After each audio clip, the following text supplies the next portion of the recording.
And I'll haunt your nightmares. Little did you know that I like fear.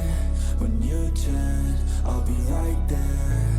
You should be afraid, you should be scared. Out of the darkness, out of the fear, here comes the monster waiting in there. Heart rate is rising, some call it scared. You'll feel the chill start raising your hairs. It's too late, you're here now. I hope that you're prepared, cause there's no getting out. You can feel the energy, dark like a cloud. Electrified by panic, terror and doubt. Don't cross me or you'll learn quick the hard way that I'm not one to mess with. I got a mind and that mind's full of mean tricks. I'll plant a seed in your red where the fear will stick. And I'll haunt your nightmares. Little did you know that I like fear. When you turn, I'll be right there. You should be afraid, you should be scared. We're all alone, you're on your own. It's you and me who's going home. Look up, cause I'm right here. Welcome to a real life nightmare.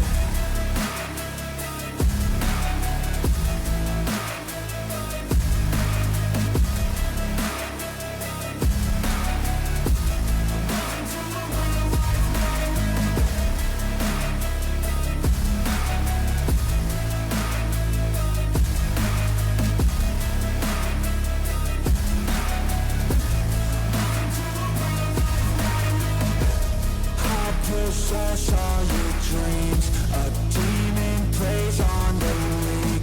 You better watch out for me. Mistakes were made, you will see. You should've never crossed me, cause now you'll never stop me. Revenge was my calling. Now you're a dead man walking. And I'll haunt your nightmares. Little did you know that I like fear. When you turn, I'll be right there. You should be afraid, you should be scared. We're all alone, you're on your own. It's you and me who's going home. Look up, cause I'm right here. Welcome to a real life nightmare.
Good evening, everyone. It's a new week. And with that, it is time for another stream, and we are going to have 3 streams today. First, or rather this week. And today, we are returning to yet another zombie defense. Let's see how that will go, but first of all, let me congratulate Nekio for the first, and thank you Elior for the daily check-in. If indeed you joined the stream 23 times already, thank you so much. Now I see Nekio also redeemed the new voice redeem. Welcome in, Nekio. How are you doing today? Congratulations for your first. And that's the controller that I hopefully charged. Yes, indeed I did. Good, good. That's wonderful to hear. I'm just alright. I'm excited about this week. We're going to play a lot of fun games this week. Today we are trophy hunting, then on Wednesday I'm playing some PC indie horror games, and then on Friday we are returning to Amnesia. Friday kind of became the Amnesia day after it was Doom free for so long. Now, I wanted to actually talk about my new redeems that I added during the weekend, but Nekio was quicker than the starting soon screen. So let me explain what these are. One is a Discord invite, because I decided that instead of just advertising my Discord in the chat, I would make a dedicated redeem, so anyone who spends those kind of points gets a personal invitation to my Discord server, so it's a more secure community, to say. The other thing is the voice, which I wanted to do for a bit of time, but I was reminded recently. You see, I explained earlier during my streams that I live in my shop in a forest, and it's not really a welcoming sort of forest. And within the forest lives many nightmarish creatures, me being one of the less nightmarish ones, interestingly. And even the trees whisper some terrible secrets. The voice would be this conscience of the woods, and so since I've been living here for long enough, I got to know him a bit, and so I asked if he would be ever so nice and answer your calls every now and then. That is why there is a cooldown on the redeem, so it doesn't get too bothersome. But as the redeem says, be careful, you might not like what he has to say. Thank you, Schmoozer, for the contribution and for the hydrate. We are 48 out of 100.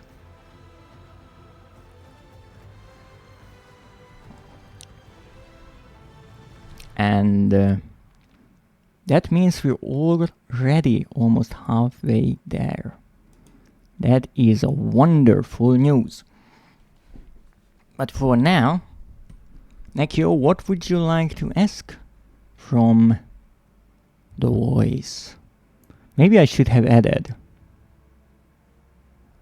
I am the only contributor right now? Damn, yes. I have to admit, I kind of overshot that community challenge, but that's okay.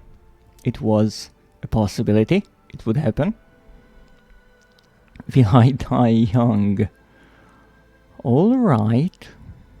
If that is your question, I will ask the voice right away. However, I will tweak one thing with the redeem and add the option to enter text.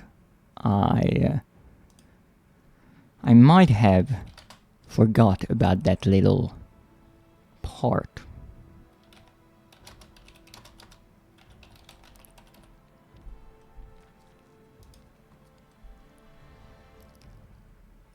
And that's done. Wonderful. You can reset the time in the contribute options.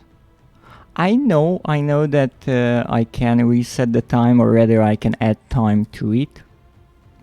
But honestly, it was a test, because this was the first community contribution challenge of sorts, and I was curious because a lot of people said they have a lot of points, and so I thought maybe this is a good way to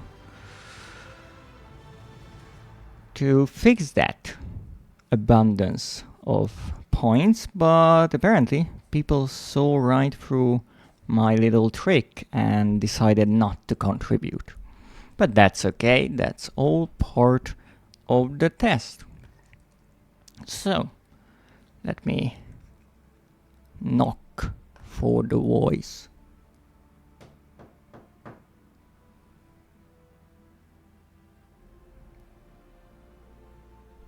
Well, Nekio, I see you're the first to call upon me. Surprising. And your question would be, will you die young? Oh.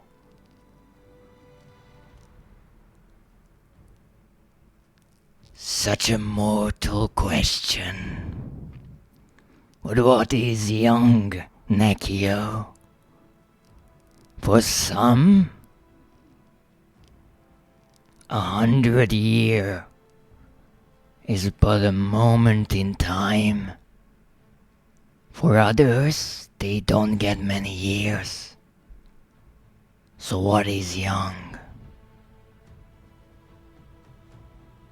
Before you wake tomorrow?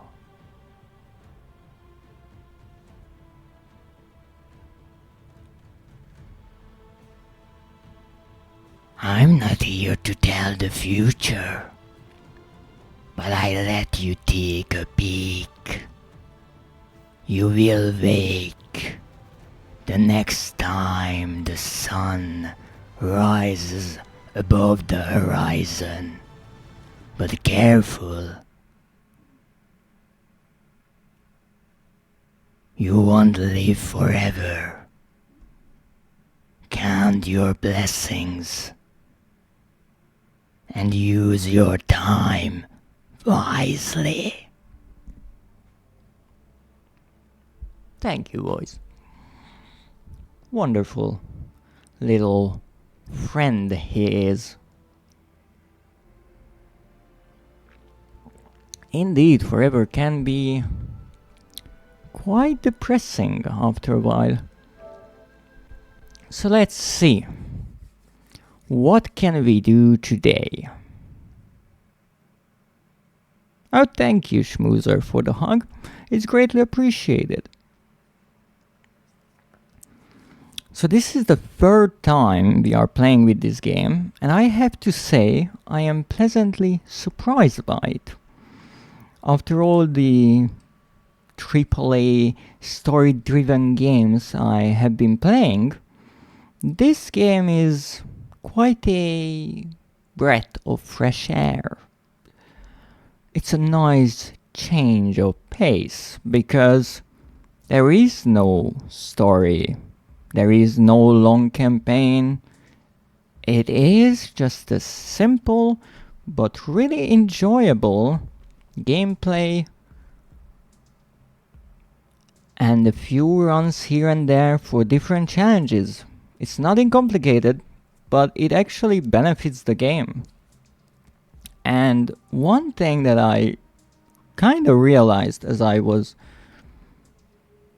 taking a look at the VOD of last week's episode of this game is how different the trophy hunting is in this game. You see, in most games, trophy hunting is quite straightforward. You start with story trophies, collectibles, maybe exploring the open world, doing side missions. So most of the trophies for a new game like that are quite predictable. Most of them you can guess even before the game releases. But with this game it's different. You see, here we don't have any of that. So the developers had to think of something new. And they did. One thing they did is, in the vein of the story progression, they made trophies for scoring points. So you have to go further and further and survive for longer. So that's pretty straightforward. But because there's nothing to collect, there's no story to uncover, there's no secrets to be found, they made a trophy for every gun. A special dedicated trophy that is some sort of a challenge. And we played through the game quite a lot of times. Well, through, in the sense that we died a lot. I'm not even sure if the game has an ending. And we got to earn some of these gun trophies. So for example, here the pistol had the challenge to play the first night and not use more than 6 clips of ammunition. And then we had the rocket launcher, kill 8 zombies with a single rocket. The chainsaw was quite a challenge, survive night 7 or higher using the chainsaw only, and that also means no barricades, even though those are not necessarily weapons. Then we had the shotgun, kill 300 zombies, and so on. They came up with fun ideas. They also had a few trophies, and some I still have to get somehow, about ways you can play. So for example, here, survive 6 nights without buying anything. So you have to play frugal, like in Resident Evil in a way. Or survive 10 nights without taking any damage. And so on. There was, I do believe, one where you had to build and equip 4 turrets. So you can see that there's a nice variety of trophies. Or survive 10 nights without any barricades, turrets or mines. So all you have is your weapon or weapons, and as I figured out, lots of grenades. Lurk, thank you for the lurk, schmoozer. So in this game, I really like that you can just choose one trophy after initially playing through most of the game and getting the required scores, and just enjoy the game and go for one specific objective. And I really like that, because in games I like collecting trophies, but many times the trophies are just busy work, or they just take a lot of time, and at the end of the day it comes down to trying to get a number closer to the required amount. And in many games they require some outrageous amounts of collected items and kills and whatnot. easily getting into the thousands. How was your weekend, Reddy, by the way? It was quite nice. I got to work on some things that I have been neglecting for the past few months, but now with my schedule kind of settling, I have some time on the weekends to scribble a bit, which I always enjoy, and research, read, things that I can't exactly do on stream for a number of reasons. So, I do believe we have one trophy left where I need to use the sniper rifle right here. And that's the one we're going to go for. And while I'm trying to get rid of the zombies, because that's not really exciting at this point, I can explain what I mean by objectives and trophy hunting here. Because trophy hunting for me is really fun in a number of different ways. One thing why I really like trophies and think that they were a great addition to games, even before they were called trophies or achievements, even just including challenges in games is a good idea, because they can highlight parts of the game that you might normally don't find. Imagine just Doom. When you play Doom, every level ends with a summary screen, and it tells you how many secrets you found, how many enemies you killed, how many items you picked up. But it's not just a counter, because it tells you how many there are on the map. And that's the important tidbit, because imagine if the game didn't have that part. I'm pretty sure a lot of players would have missed plenty of secrets, because there are many crazy difficult secrets in Doom and Doom 2. But this way, when you play through a map, you know right away, oh, I missed something. Let's go back. Let's look around again. Let's see where it could be. And achievements work the same way. They can tell you to do maybe a move that you don't even know is in the game, or find something. And if you know that you have to find a secret, you will start looking.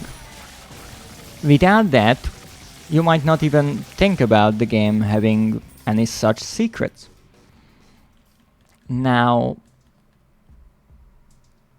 in the case of this game, you could just play through the game and not necessarily care about the gun related trophies. You can try all the guns if you want, or you can just use the chainsaw like I do. But overall, you might stop playing this game after a few hours. But if you try to do the trophies and get more points, you realize, oh, there's a bit more to this game. There are enemies appearing later on. And there might be an ending based on one of the trophies that kind of hint at it, but I'm still unsure about it. So I still have to play a bit more. Now, obviously, that's a way to make the player spend more time with the game, which is good for the developer. But also, it saves the player in a way from losing out on many fun parts of the game. Whack! And we're done. Yes, we are. So this time around, our trophy is with the sniper rifle. And why I built this really odd shaped base or barricade system is quite simple. I have to kill 8 zombies with 1 bullet. And that's difficult because I'm sure the bullet is strong enough, at least I hope, but the zombies don't really like to line up. But this way, hopefully they will. And so I just peek my nose out, maybe here, and voila, shoot them. That is at least the plan. We'll see how it goes. So I will go in the middle here. Let the zombies come all here. I love how they are again around the corners. I don't know why. Really don't know why, but it's really, really annoying.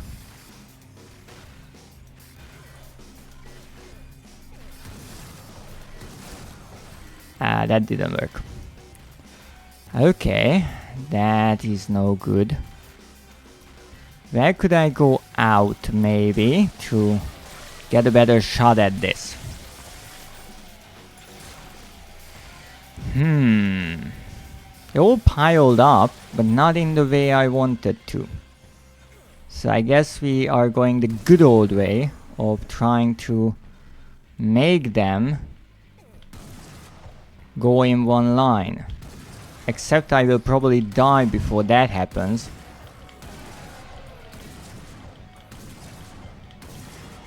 Yep, this didn't work out. Where is my health? Probably left it at the base. Okay, so this design did not work out. Let's say that.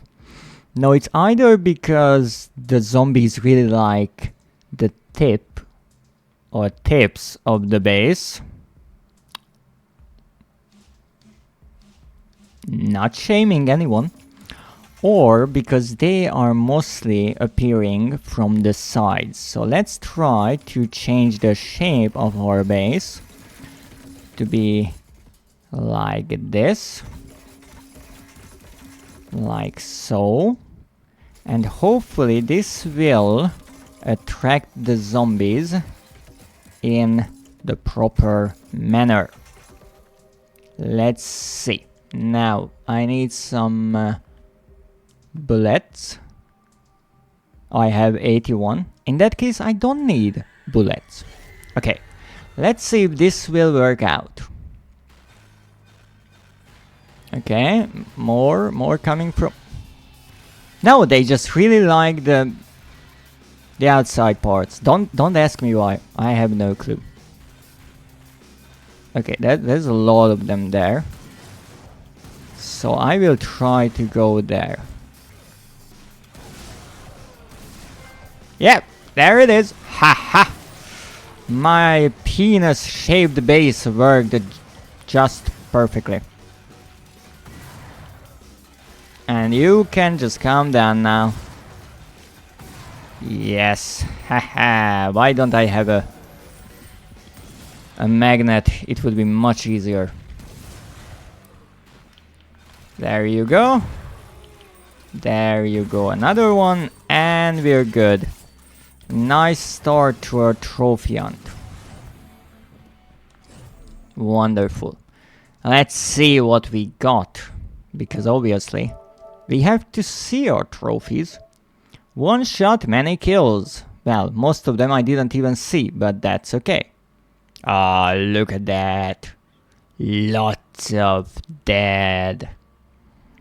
Kill 8 zombies with a single sniper rifle bullet in defense mode. No, I'm not sure if the ghoul right in front of me died. And if it did it count? But we'll say it did.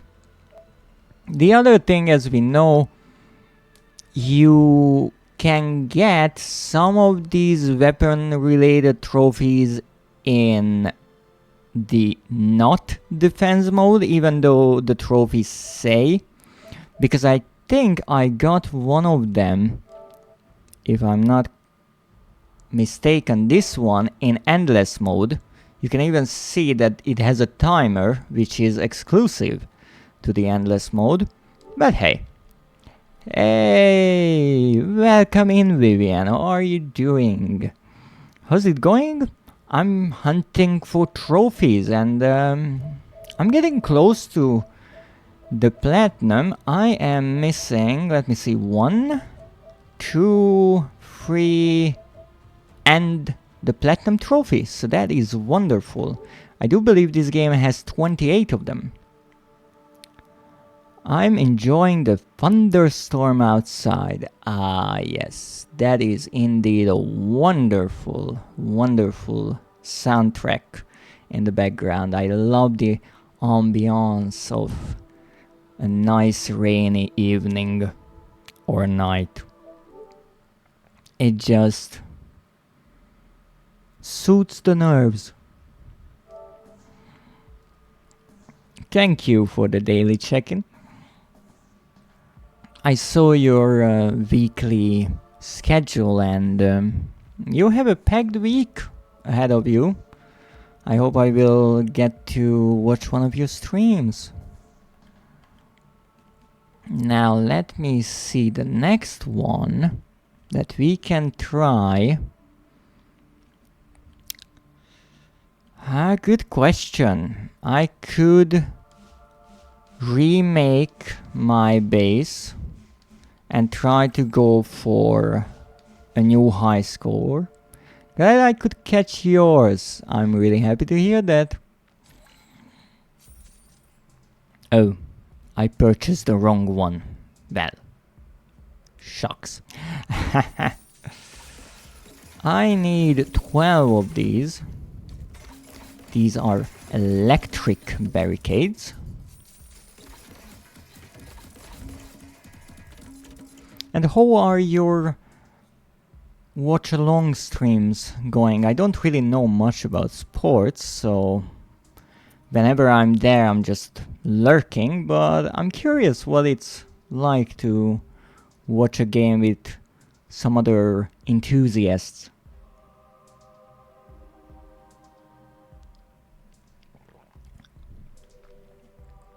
Especially if you are maybe cheering for different teams. That can be fun.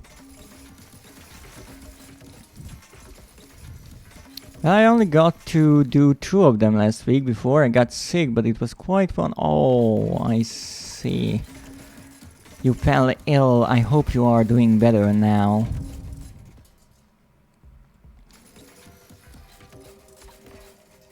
Now, I don't know why I make my base look like a hedgehog, but look, it's Spike. It makes sense. You are much better. That's wonderful to hear. Unfortunately, we can never choose when we feel down or not, but I hope you make the most of your streams as always. I greatly enjoy watching your gaming streams, and who knows, maybe I will one day understand one of those sports as well. But I should watch you play some Rocket League, because that game is still on my list of games I'd like to platinum, but I still couldn't, and so I should learn how to do that, because I still couldn't get even one aerial goal. Ever. I only need one for the trophy. Checking out Rematch. Oh yes, I actually saw that game on the front page of Steam, and I thought right away to ask you about it, what you think about it, but apparently I will be able to watch you react to it, so we'll see. Hopefully it is a fun game. That one's kind of like Rocket League in that it's an arcade football multiplayer thing. I'm curious. As far as I know, it's not a licensed game, so it's not like the EAFC or FIFA used to be. It doesn't have those microtransactions with popular players and all that. You are not collecting them, but I'm curious if you take away the theatrics and the licenses and all that, just a bare bones football game, what it would be like. Because I think it could work really nicely and be way more accessible for people. Now, what do we have to do? I need to buy turrets. Buy 4 turrets and go broke? Nah.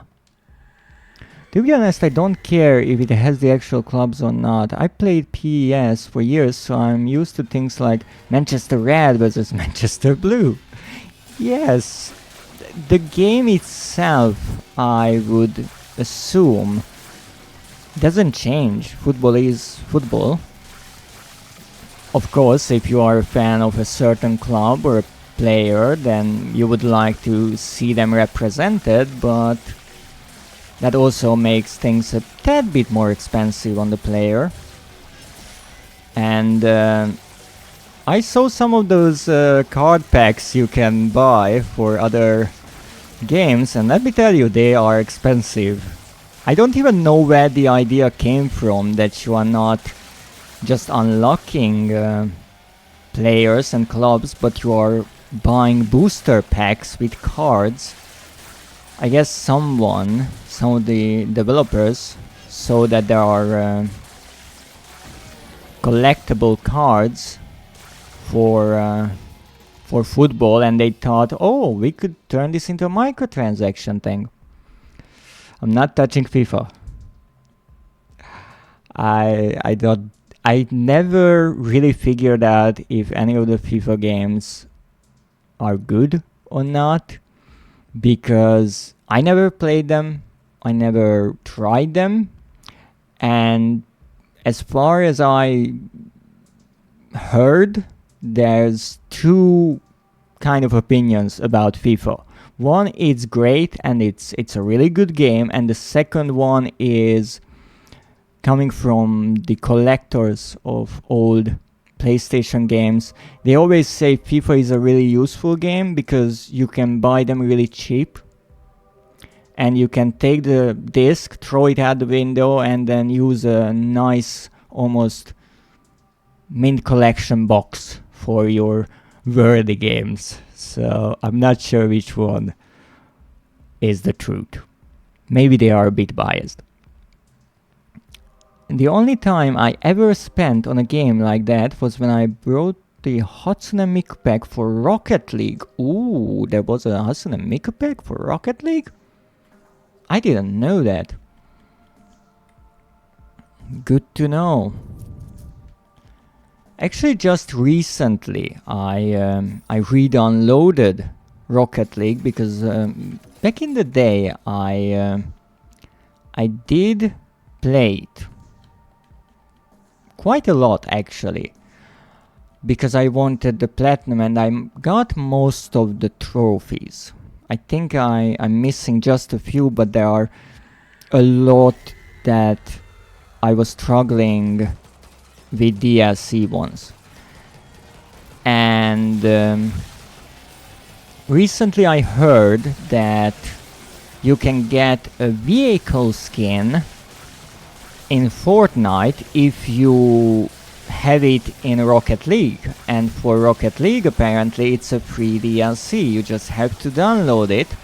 So I downloaded Rocket League to get the skin, and the funny part is, because the 2 games are somewhat connected by this point, when I started up Rocket League I was welcomed by just a sea of notifications because apparently all of the wheels and paint jobs and other quite useful things that I unlocked in Fortnite, I got in Rocket League as well.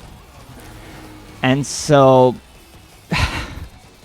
I was just pressing the X for 15 minutes, accepting everything, because I understand that you have to unlock them one by one, but pretty much every wheel set had like 12 colors, and so I had to go one by one: burnt amber, lime, pink, black, and so on.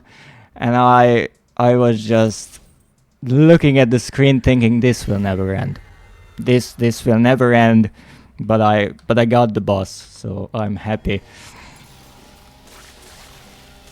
And apparently if you play Rocket League and get the pass or buy things, then some of those skins you actually get in Fortnite, in Rocket Racing, and in other games. So it's really interesting how Epic took these two games and made them partially compatible, I would say, because they are fundamentally quite different games. One is football with cars, and the other one is a battle royale where you can drive cars. But I really do like it. It's a fun idea, and it brings players from one player base to the other, and you get to try them out. I think Epic had a promotion as well when Marvel Rivals was first released. If you played a few matches, you got some items in Fortnite. And obviously they have so many collaborations and events and all that. So I always miss something, but I try not to spend too much time on Fortnite, and that is not so easy when the developers are so keen on making me farm for levels and XP, but obviously I understand they want either money or playtime. And I don't really like to give them money. Oh, look at that nice pile of corpses.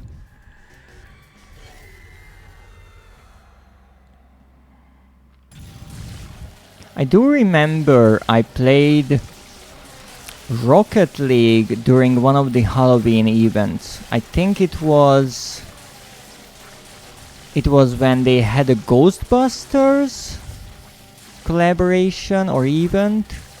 They also had a Batman one the next year around.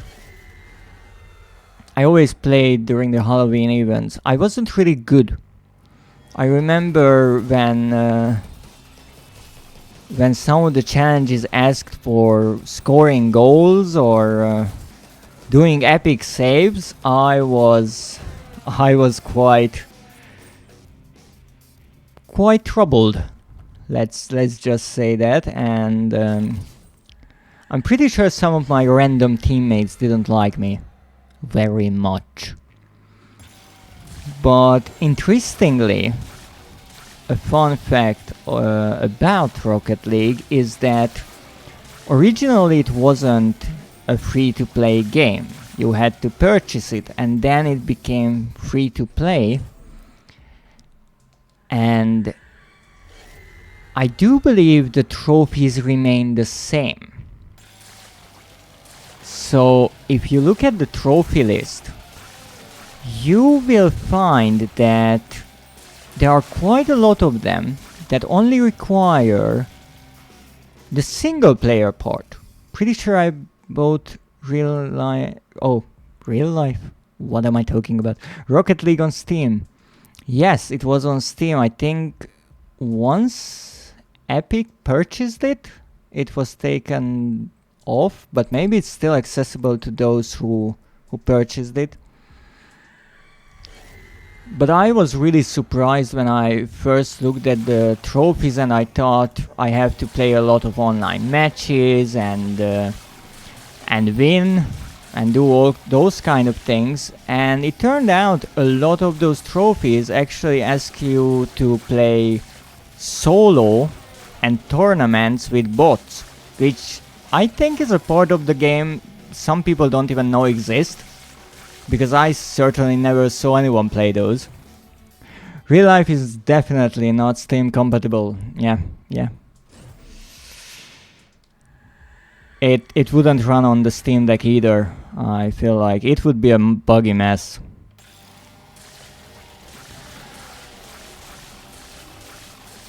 So I should return to Rocket League one day and somehow finish those pesky trophies. I'm not sure if any new trophies were added since I last played. I don't think so. They changed the game into a real sort of live service game, and I think they just have events and collaborations rather than full-on update packs and DLCs and the likes. Would someone throw a medkit at me? Pretty please? Nah? Okay. Maybe I should start building barricades. Oh, thank you for the help. That's what I needed. So, now that we did this, let's focus on what we actually should be doing. And that is building a base. Oh, the electro barricade is on sale. That's what I like to see. Now I will use the same base design here and hope that it works. Because there is one trophy here that I don't know what you have to do to achieve, because here you see you need to get more and more points. And the highest point you need is 1 million. That is night 15, close to that. And then we have this trophy to kill a Reaper. I think they appear on night 16 or so. And then we have an even rarer one. Abandon all hope, ye who enter here. That is obviously a quote from Dante. But here's the question, what do you need to do to get it? So one of my ideas is that if you survive even longer, I don't know how long, maybe night 17, 18, whatever, then there is an ending to the game. And maybe there's a gate and you have to enter it. But I'm honestly not sure. That is one of those trophies where the description and the name makes you wonder what it is about. And I like that because it gives some mystery. It makes you think. And as I was explaining about the trophies, what I really like about them, and in this game especially, is that they are nicely separated into tasks. In many games what they do, they give you a trophy when you get the first of something and the last of something. So maybe collect one collectible and then collect all of them. That is kind of a go-to method of handling trophies. And for me, I think it's a bit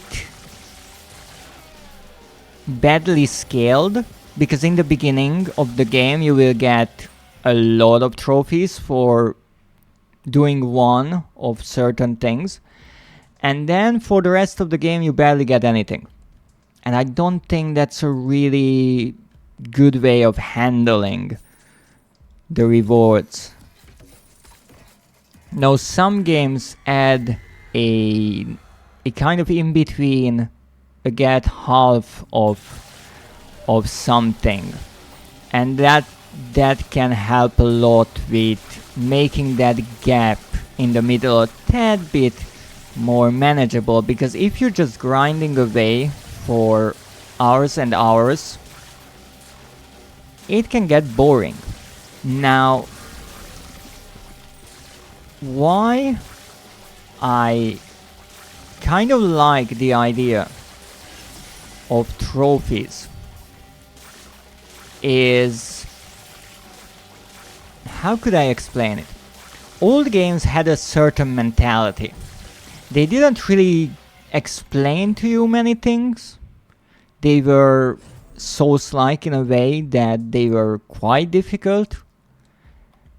They didn't put ginormous signs out on the map to tell you where you need to go. Sometimes you didn't even had a map. You had a piece of paper and you started drawing a map if you wanted to know where you are. So the mentality of old games was often that you are playing a game, but you have to think. You have to figure things out. Everything is accessible around you. You have every tool you need, but you have to figure out what those tools are and how to use them. Now, this worked with many games. In the case of some lurk, something's come up, but I can stick around on mute. Thank you very much for the lurk. I hope whatever came up will be handled swiftly. So, with certain point-and-click games, they went a bit far with how lost the players got and how ridiculous the solution to certain problems were. But really, old games used to be really difficult. And after that, I think as gaming went mainstream and more people started to play games, and younger children started to play games, the developers realized that they have to make the experience a bit less frustrating and less trying. Now, with trophies, it has a different mentality that I think can be useful in life in general. Just like how in old games you started playing a game and you had to admit that you are absolutely terrible at it, just like in the Soulsborne games. But if you decided to stick to it and try again and figure out how to do certain things, you got better at them.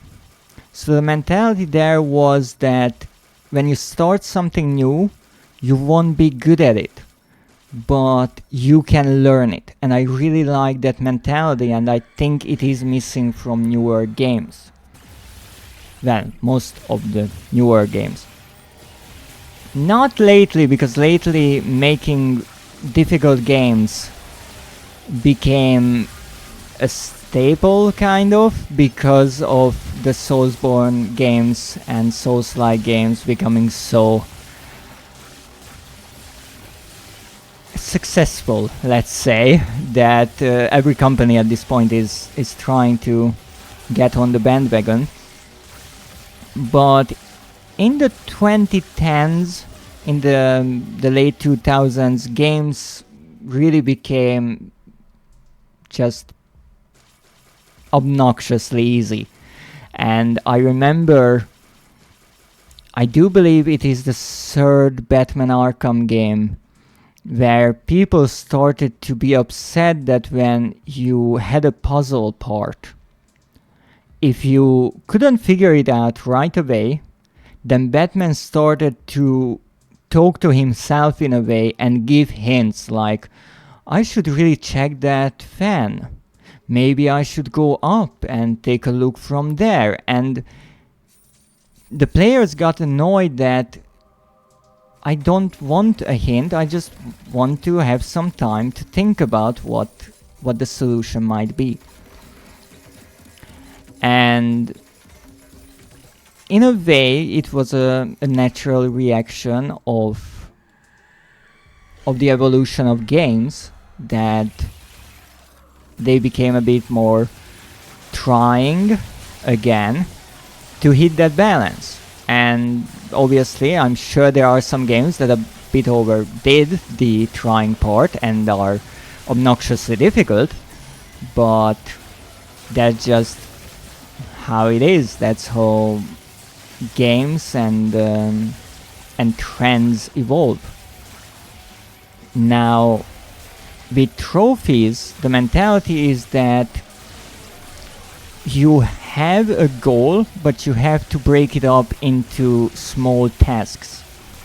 So if I sit down and I see a game and I say that I want to get the platinum trophy of this, or on Steam or anywhere else, on Xbox, you would say that you want to get 100% of the challenges or achievements or whatever. It's just an easier kind of way to talk about trophies, because the platinum trophy in itself cannot be earned only if you have all the other ones. So it's just an easier way to say that I have 100% in the base game. Now, if I want to reach that, I have to look at the trophy list. Because if I just say I want to get all the trophies, that's a difficult goal, because I don't know what I need to do. And it's the same in real life. If you have a goal or an aspiration, you want to do something. Let's say that I want to become a successful VTuber.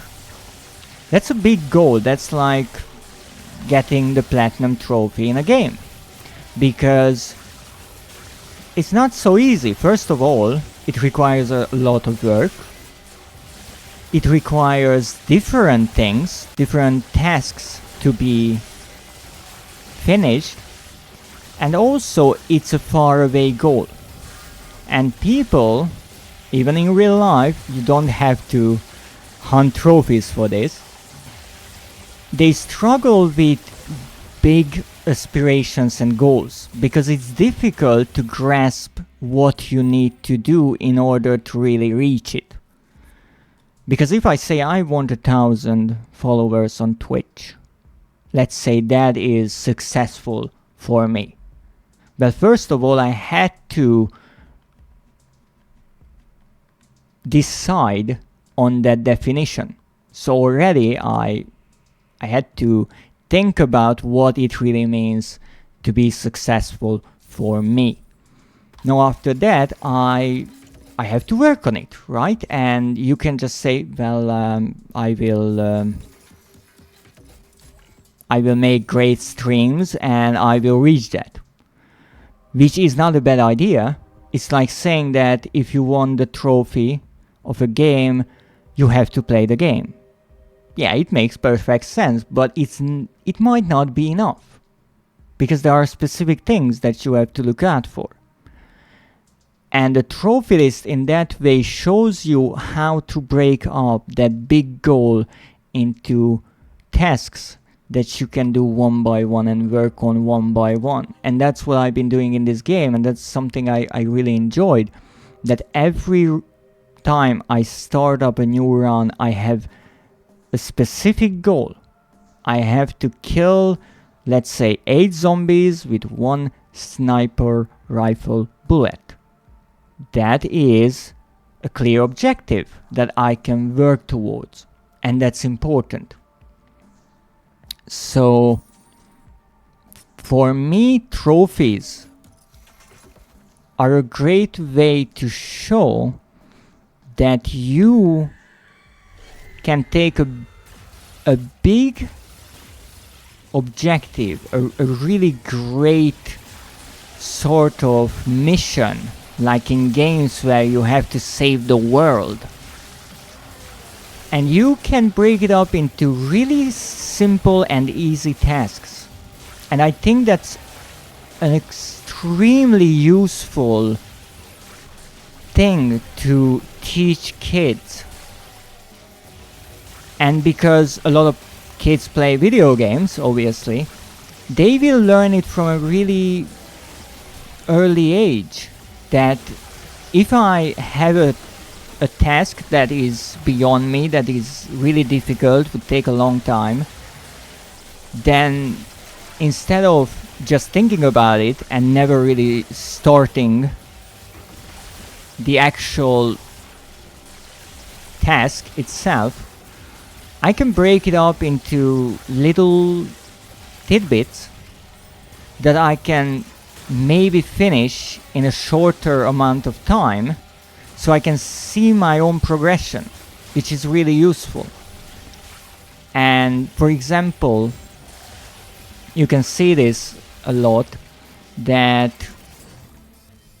artists, visual artists who draw, they make these posts about their progression in their craft. So maybe they draw something on day 1, and then they draw every day, and then they draw maybe the same thing on day 30. And you can compare the two, and you will obviously see that, oh, really, things got better because they worked on it. And the same way, if you want to stream, as I said, you can use this mentality to motivate yourself and give yourself small challenges that you can actually achieve. Because I've been streaming for almost a year now, and I'm not close to 1,000 followers.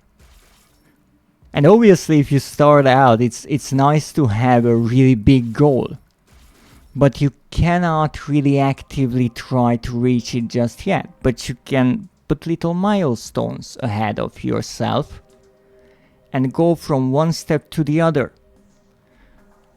And that's an old kind of way how to talk about any sort of big dream.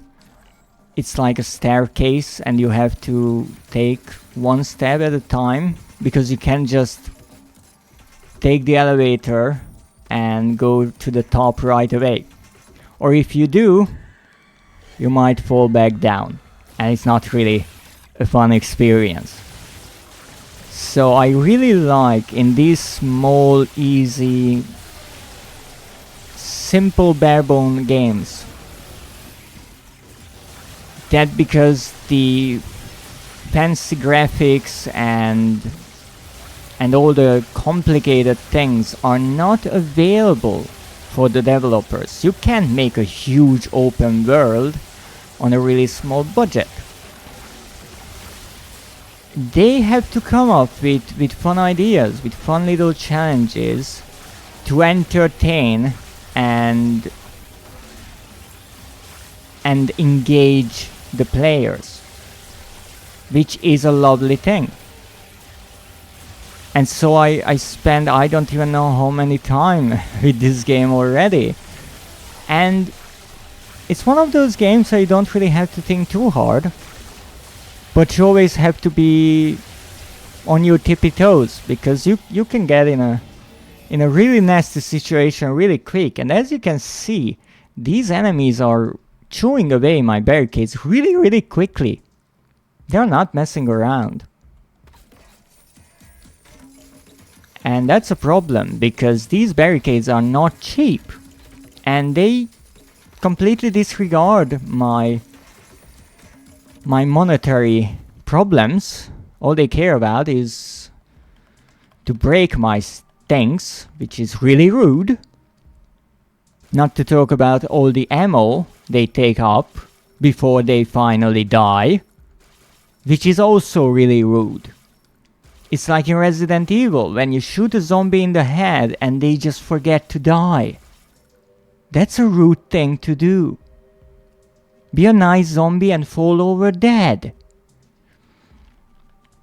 However, we have some tricks up our sleeve. One of them, the landmines. We have 30 landmines. So I will start placing a few landmines around. I'm not sure if this will work. Hopefully.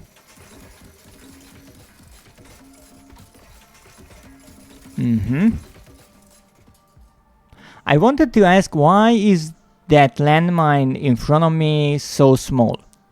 It's like a baby landmine. But then I realized it's just under the blood. Okay. Well, that should hopefully be enough-ish. Night 16, we're already on 16. No, I have grenades. If I need, I have the grenades.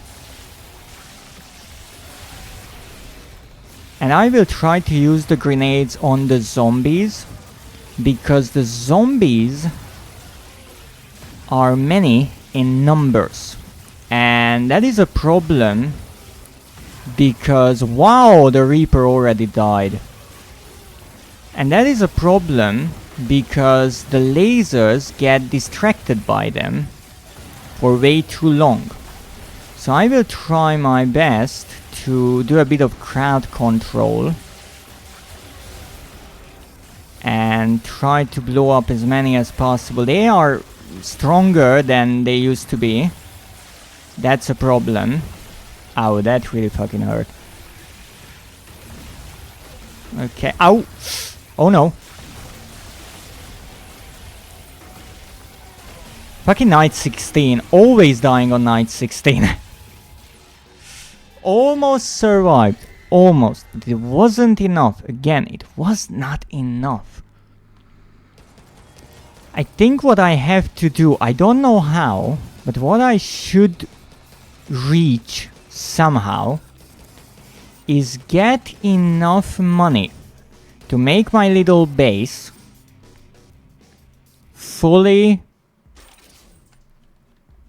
made out of electro barricades, 4 advanced turrets, and 4 lasers. I think that might be enough to hold them back, because the grenades were not enough.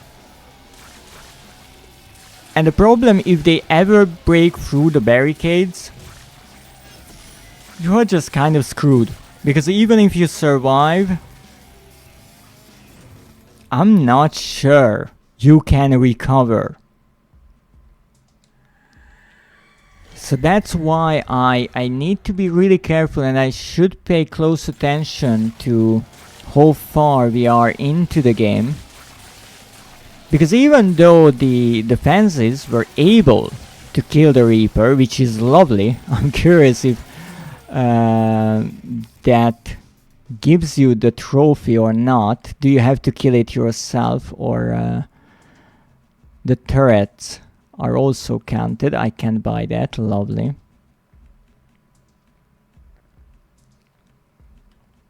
And I should buy everything on discount, because there's not enough money in the world to build the kind of base I need here. And at this point I'm using the most expensive and strongest barricades, the best weapon, and it's still not enough. So I think the game can be much longer than this. I think like maybe there's 1 or 2 additional nights, but I can't imagine anyone really surviving for longer. I can buy the laser on discount, so I will, because we are saving more than $6,000 with that discount. However, night 5 is a bit tricky if you are out in the open. So I will try my best not to get absolutely annihilated by the enemy. Okay, nicely go around in circles, get all of the money. Good. Survived. Okay, now we need some barricades, not many, just enough to get their attention. So I will just buy 4. And you might be asking, what is this good for? Well, in my dreams, this is enough distraction for some of the zombies to get caught up on, and so I can handle their numbers. As I said, in my dreams. So far it's kind of working. Not entirely, but kind of.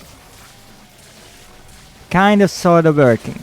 Because if you are fighting a horde of zombies, give them something to take their attention away, right?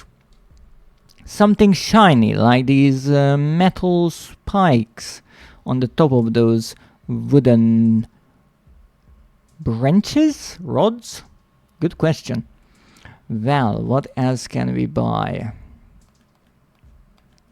I need an advanced auto turret, but I can't buy that just yet because there's no discount, and I'm not buying something that is not on discount. It's just too expensive.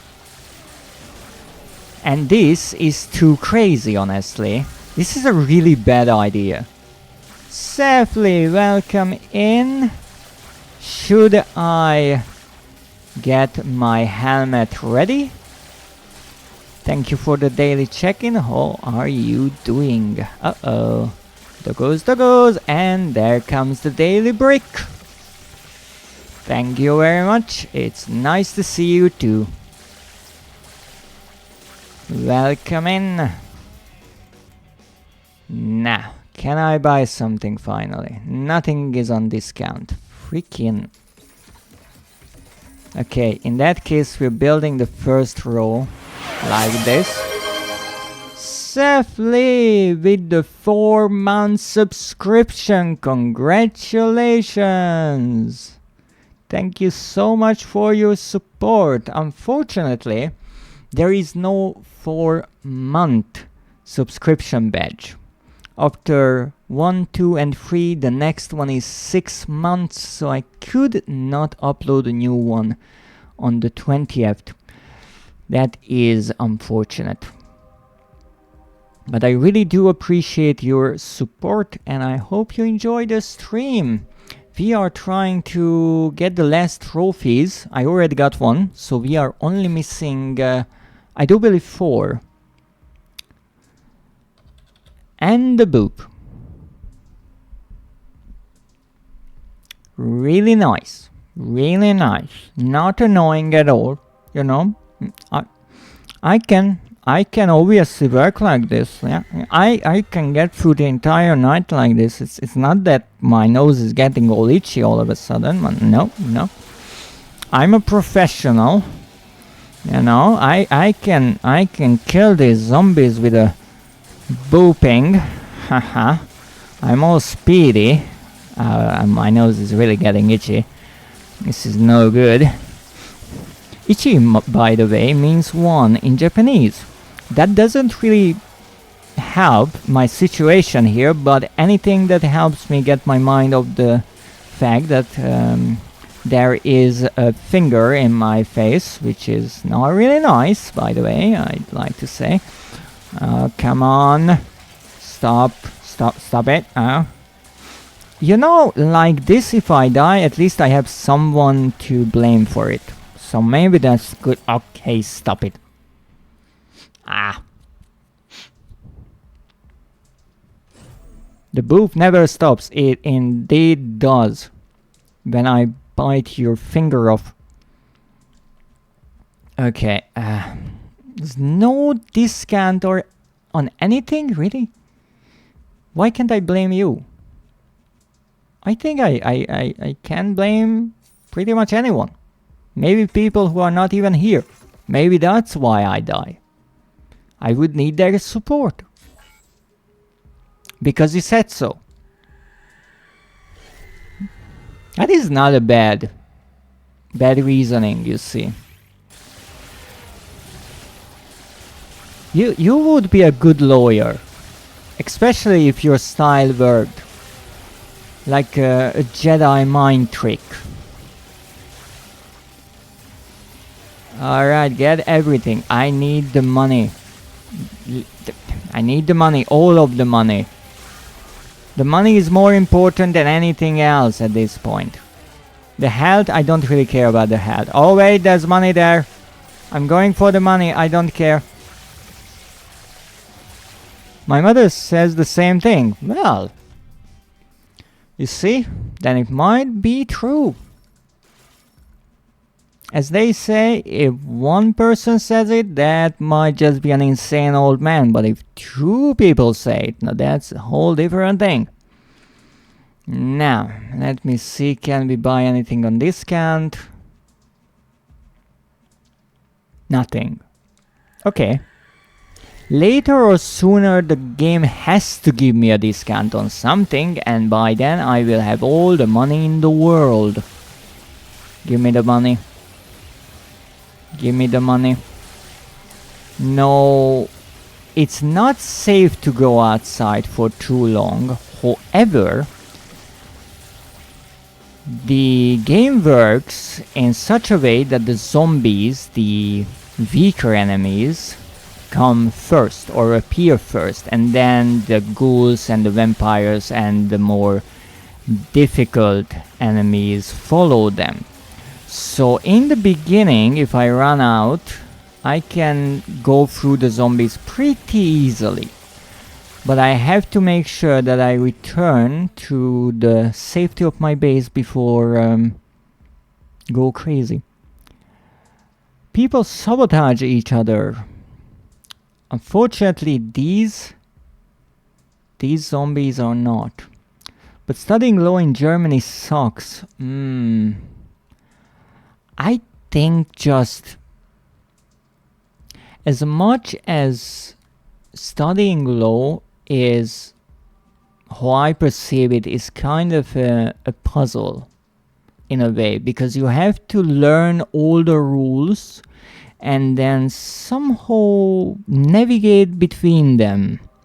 So it's a really tricky thing, and I do respect those people who are able to learn so much. It's quite fascinating, but inherently lawyers argue with other lawyers. That's their job. And so they can do some nasty tricks to come out victorious. I also disagree with the law system in a lot of things. I can understand why. Especially not necessarily based on one country, but law in itself is a really tricky thing, because I do like philosophy and I always think about something, no matter when. Even when I'm sleeping, I'm pretty sure I'm thinking about something. And in philosophy, if you declare anything, you say anything, you have to think about it again and be careful that, is this... Indra, welcome in! How was your stream? Thank you for the hydrate, I greatly appreciate it. only one hydrate left and we hit 50. Let me see, what were you playing if the shoutout command works? I said if it works. Thank you. Epic 7, how was it? All good, didn't fall asleep. That's great. That's already a victory in itself. I know, because let's say that throughout the many centuries I have roamed Earth, my sleep schedule got, as the youth would say, fucked up quite a lot, and unfucking your sleep schedule is not pleasant, because you either have to sleep through another day, which is difficult, or you have to stay up throughout a whole day, and that's not really nice. I'll be lurking while I cook some lunch. Hope you have fun. Thank you very much. I hope you cook yourself something really nice and delicious. Oh, you more than deserve the shoutout. Thank you so much for the raid. How was the maintenance?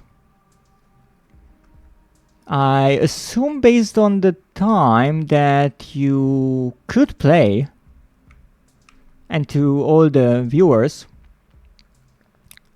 what I'm talking about, I was just watching Indra's stream before my stream, and they decided to stay up to fix their sleep schedule and play a game for the entire the entire stream. And when they started up the game, it said that in half of an hour there is a maintenance.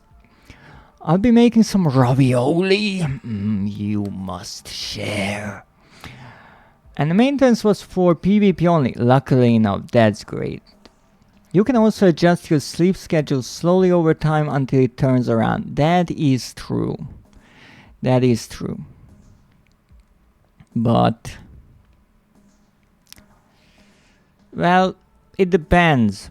If you have the time to do it, then that is possibly a better way to deal with it than to stay up an entire day. Let's buy some ammo.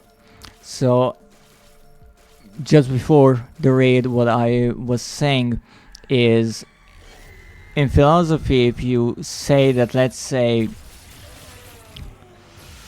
chocolate is good, it's a really simple statement, but then you have to start thinking about, like, wait, that is an absolute, and dealing with absolutes is dangerous, because there must be one situation where chocolate is not good.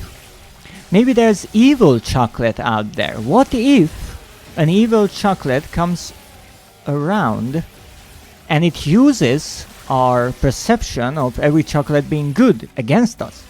And law works with quite a similar idea, that you have to be careful when you change laws, because some clever people and clever lawyers will find the little cracks in the system and try to use it. Is chocolate good for everyone, in every amount, at every time, and equality? Exactly. That's how I think, and that's why, for example, when people started saying that AI is terrible and it's bad and it should be banned, I said that that reaction, as much as I understand, is wrong, because not every AI is bad. For example, AI in video games, like the enemy's behavior, that has been a thing for a long time and it wasn't bad. Or AI that you can use for maybe scanning books and digitalizing them. That's good. Or AI used in in medical procedures and such, mostly imaging technologies, that's a great thing. It's only generative AI that is ruining certain industries right now. And that is actually a great example of the limitations of law, because how laws are accepted and changed is a long process. And I understand why, because if you just hastily put something together, it will be abused and you will cause a lot of damage to people and countries and whatnot. However, because of this slow nature of change, if something new comes about, like AI, the law is not prepared to handle it. It has to wait its course and see what happens. And that's the bad thing about it, because in a twisted way, pretty much every country, I would assume, have some sort of law against murder. Murder is bad, alright. But for someone to come up with this idea that those people who kill others should be punished, this person had to learn about someone killing someone, or at least imagine that it is a possibility. And obviously these old offenses are well known. Don't kill, don't steal, don't do a number of things by the law. But AI is a new thing. And no one really imagined that someone draws a picture, or a drawing, or an image, an illustration, and then one day there will be a program, a code, that can look at that and then make something similar. Not the same, it's not a copy, it's not stealing it right away. It's stealing the style. But how do you define style? And that's the tricky part. Because in law, everything has to be defined. You can't just say, oh, you can't copy someone's work. Yeah, but what is copying? If the entire thing is the same, or part of it is the same, and in text, you can say, okay, a certain percentage of it can be the same. In an image, for example, back in the days before AI, artists could easily prove that their work was copied in a way, because if someone traces your artwork, you just put the two on top of each other and it's obvious. You don't have to really prove anything. You just look at it and everyone understands. Or maybe if they altered the image, you can still understand it, because humans understand what a human can do. But with AI, it's a machine. So what do you do? How do you define all these little things? And the courts are having trouble with that. No, the good thing in certain cases is that, as capitalism can be pretty bad in certain cases, it can be good in certain other cases. So if there is an AI company who is ripping off small artists, well, they are kind of screwed, because the company is big and they are small. But if said AI company then messes with an even larger media company, then we have a lot of money on the line, and no, the court has to listen. And so in a few years, there will be some sort of law regarding this. Now, obviously, it still messes with people. It still affects artists of all sorts. But that is because technology is evolving and developing so fast that not only the laws but most of the people can't even keep up with it. And as much as AI is a new thing, I think it's like 1 or 2 years old that it really started to ramp up. Now it's everywhere. It's really difficult to go on any image posting website and not see an AI generated image. But that is just how quickly things change in the digital age. Ship of Odysseus kind of thing, yes. Now what can I do here? Can I buy something that would help me? Yes, I can. I can buy these. I will buy 4 of them. And I will put a pistol on each.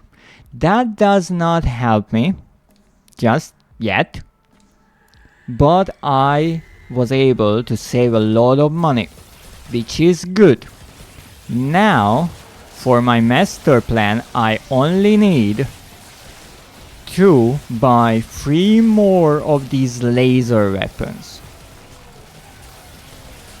Is that possible? Good question. Will this dog finally die? Even better question. Can I go back? I really fucking hope so.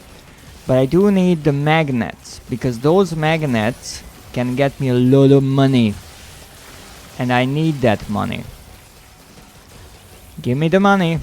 Oh, my magnet is broken. Oh, come on. Thank you. Give me the money. Thank you. I'm chainsawing your butt. Oh, look at the gore. Look at the blood spraying everywhere. Okay, we have 32,000. That is plenty. I will buy ammo. For now. Nothing really broke too badly. So I will buy 100 ammo. That should be plenty enough for now. And I will buy some barricades. Only a few, so I can patch up the missing parts. I think that is it. Is it? Yes, it is. Okay, night 13. I was struggling with this back in the day, so we're obviously doing much better. But I really need to work on my money grabbing ability. Give me the money. That's a lot of things. It's a lot of things here. Give me that health. Yeah, if a hellhound is not enough, give a barghest too. 2 for 1, I guess. We're in trouble. Oh, okay, we are really in trouble. I have to give some time to the character to gather itself. But I'm way too greedy for that. Okay, I managed to get some of the money. Okay, give me the money. Give me the money. Okay. Now, we need to buy a few additional ones. I love how they destroy the corners. Nothing else. They do not give 2 fucks about anything else. Only the corners. Okay, can I buy another laser? I don't think I will be able to get a discount on all of them, so I buy 1. We do have the ammo. 14. Okay, we double the lasers. Should be double the power.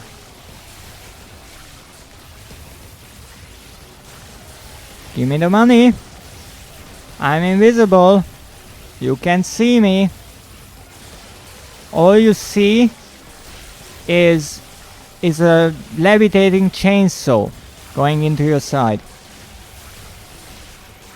That's not all at all. Okay, I'm not going out there because that guy is way too fucking big. Oh ho ho ho ho ho ho. That health was not fucking worth it. Haha. Give me the money. Haha. That's what you got. Okay, this corner is kind of handled, which is good. Hey, leave my corner alone. Okay, I have to do something about this corner, however, because this is getting out of fucking hands. Alright. Oh, laser is on sale. Wonderfucking. I could buy it. I could buy the fourth one. But then my defenses would be compromised. Don't want that to happen. I love the screen tearing in this game. I still don't know why it happens. What should I do? What should I do? What should I do?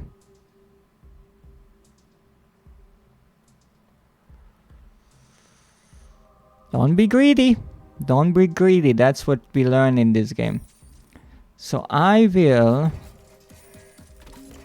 make a new version of our base. This is the base design. This is what I've been using for a long time. However, here I will add a full circle. This way I cannot go out here. But once they break these, I will be able to go and defend that part, because that part has already been damaged. But until they actually manage to get through the first wave, well, not wave, but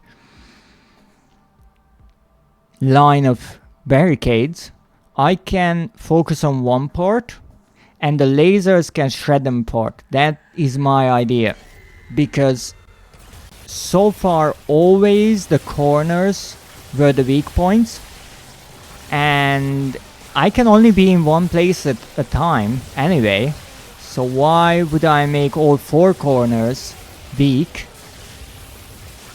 And also I don't have infinite health, so more often than not I have to come back to actually recharge my health. Because yes, I do regenerate some, but I don't regenerate infinitely. Well, I actually do, but not in the way that I would like to.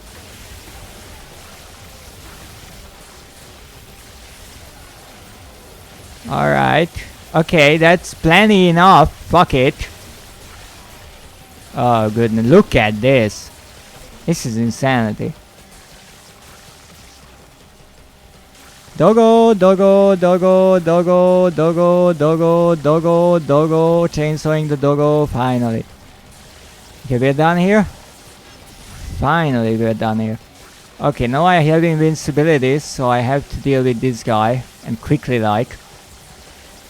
Come on, you can't possibly have this much blood. Oh wait, that was the wrong one. I killed the ghoul. Sorry. Oh no. Oh no, let me out, let me out. Oh shit, they broke one of the corners. Didn't know this. Okay. I was not good. I wasn't terrible. One of them broke, but that's not a huge problem because one of them only had a pistol anyway. Okay, this is on sale. Goodness, they broke through a lot. Actually, maybe I should make it like this. Maybe this was the mistake on my part. I should build it like this, you see. So I can go out in one corner. Which corner do I want? Let's go with this corner this time. And then everything else is backed up, because if they have to break this piece as well, then that's extra time that I have, because last time I only barricaded this one. And so they could start wrecking this part already, and that was a mistake. Now, how much ammo do we have? 9. Wow. It really used up a lot. We had like 100. So I will go for 130 for now. Frick it, let's go 140. Now this is 9. Not 9. 16? Yeah, this is 16. Let's see if we can finally do this.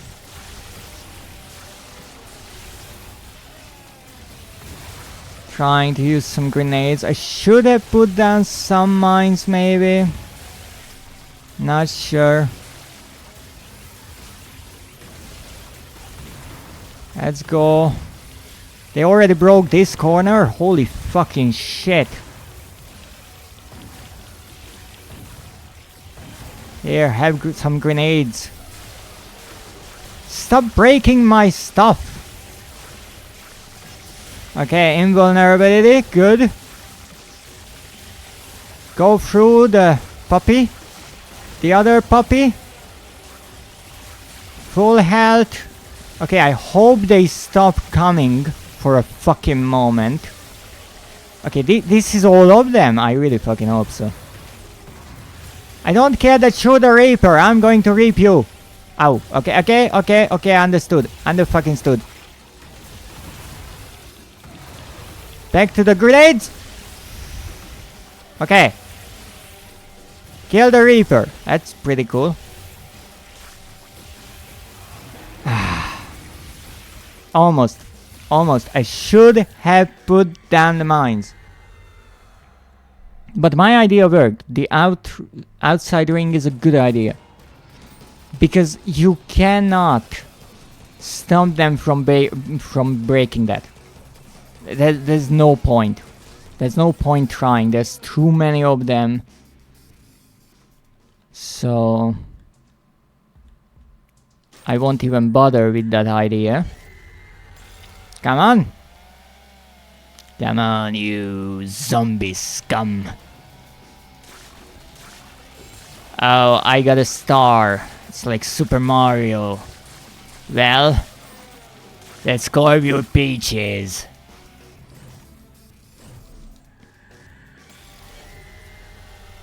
I don't even know how long a run like this is. I would really like to get through night 16 finally.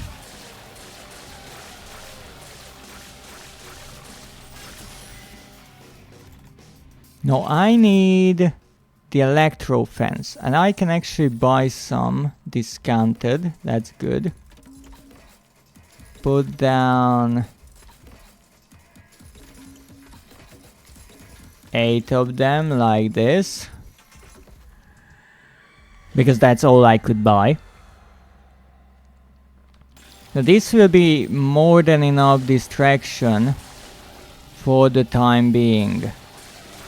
I think until maybe night 8 or so.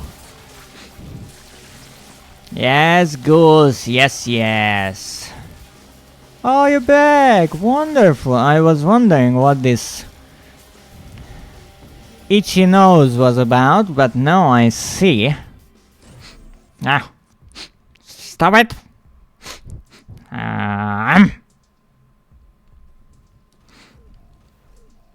I hope you treated yourself to something nice. Because indeed, you can. You deserve some little treats every now and then.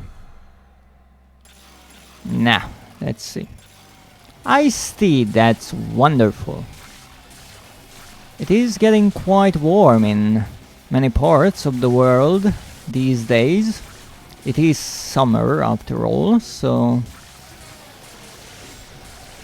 I'm sure some nice cool drinks can be nice. Nah, let's get rid of these guys. And see what else can we do. So these are on sale. The advanced turrets are not on sale. It's way too warm. Ooh. That's the time to stay inside. Even though it's mostly warm inside as well, so... These days the weather is merciless. And you have sun allergy. Well... Then I do not recommend going outside during the daytime, because the sun is really strong these days. Well, the sun is not really stronger. It's the ozone that is breaking up. I live above a wine store, so it's cooler inside than outside. Ooh. That's nice. So you have your little cozy refrigerated slice of your world.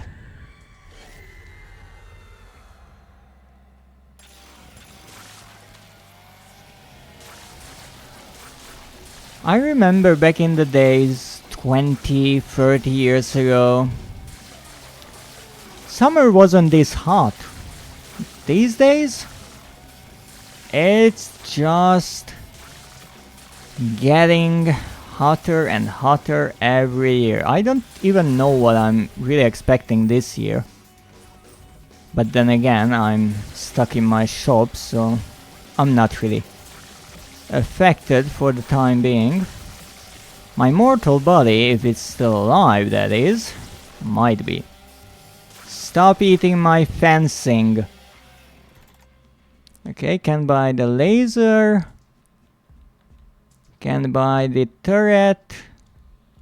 Okay, buy this.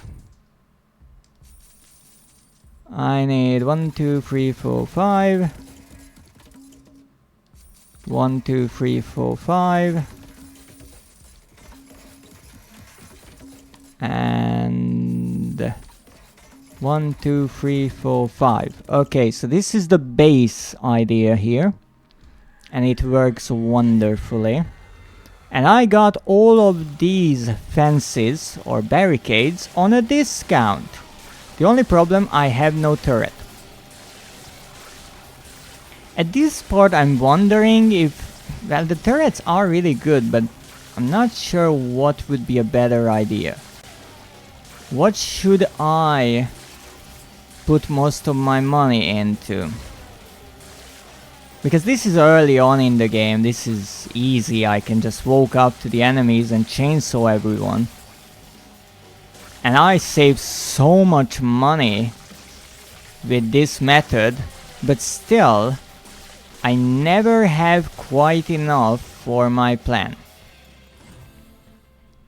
Now these are electric barricades, themselves hurt the enemies. Nothing on discount. Okay, 9. Let's not forget, 16 is where we go all out. And I mean all out. But until that time, we still have a week in game to get all the money. And actually maybe this is a good idea to work on the barricade first and the turrets later, because this way, even though some enemies will die because of the barricades hurting them, most of them will be killed by me, meaning I pick up all the money. and I don't want to waste any money. Now, it is true that this way more of my base will be damaged because it takes me more time to deal with the enemies. But I hope that will be not a huge problem. Okay, still nothing. Frick yeah. Night 10. Come on. I think I did this once, that I went 10 days without buying turrets. That was one of the trophies, if I'm not mistaken. But it's not my go-to method, that's for sure. It's interesting in this game, I'm in this kind of love-hate relationship with the turrets, because sometimes I think they are really useful and sometimes I think they are pretty useless. And I'm not sure which one is the truth. Leave my fencing alone. We are closed. Leave the lamp alone. Don't touch the light.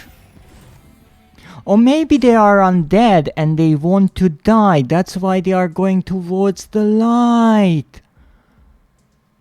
That's a twisted idea. I love it. Okay, I have to buy something. This is getting out of freaking hands. Okay, buy one advanced turret. One laser. That's it. 11. Okay, so now you see the laser does some work when it actually wants to. Not right now, apparently, which is odd, because I checked and it had 40 ammo. So I don't know why it thinks that it's a good time to take a break now, but whatever. Leave me alone and let me go back. I have some regeneration now. Last time I didn't, and that was a dangerous thing. What is the turret doing? Or rather, what is the turret not doing? Its job!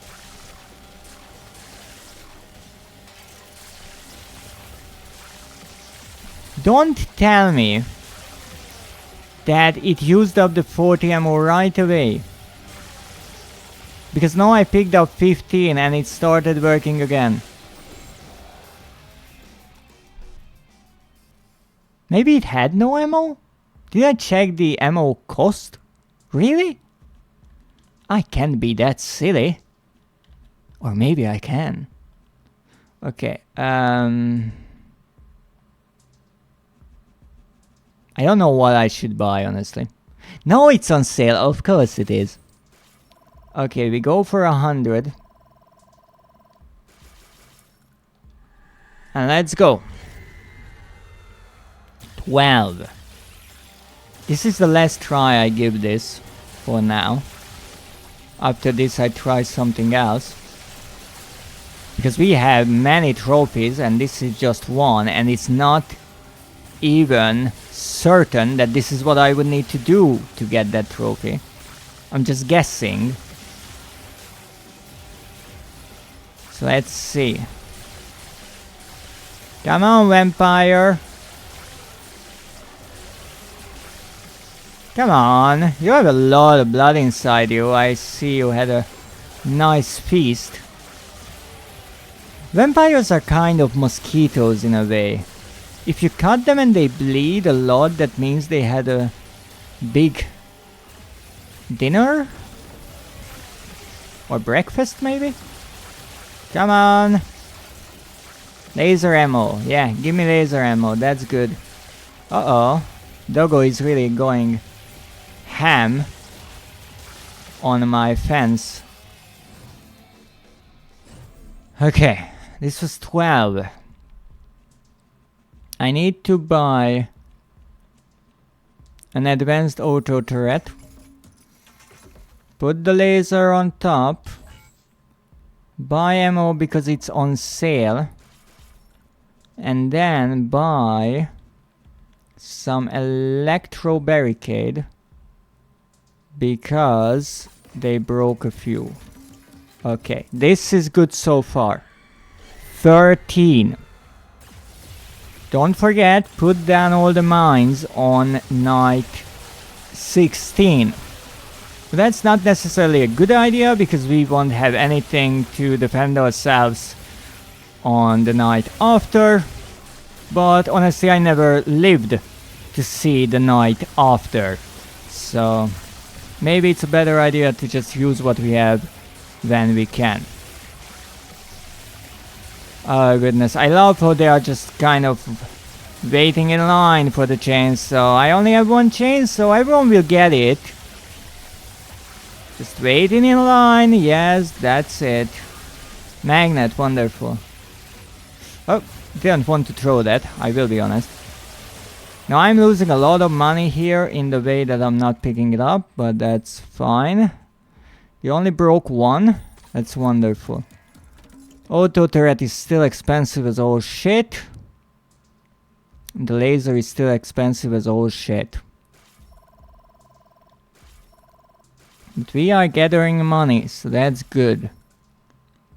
I will wait. A chainsaw is actually very inefficient against flesh and bone. Take an electric butcher knife or a bone saw. That is true. That is indeed really quite true. Even though, let's not forget, the chainsaw, the tool that most people associate with cutting down trees, was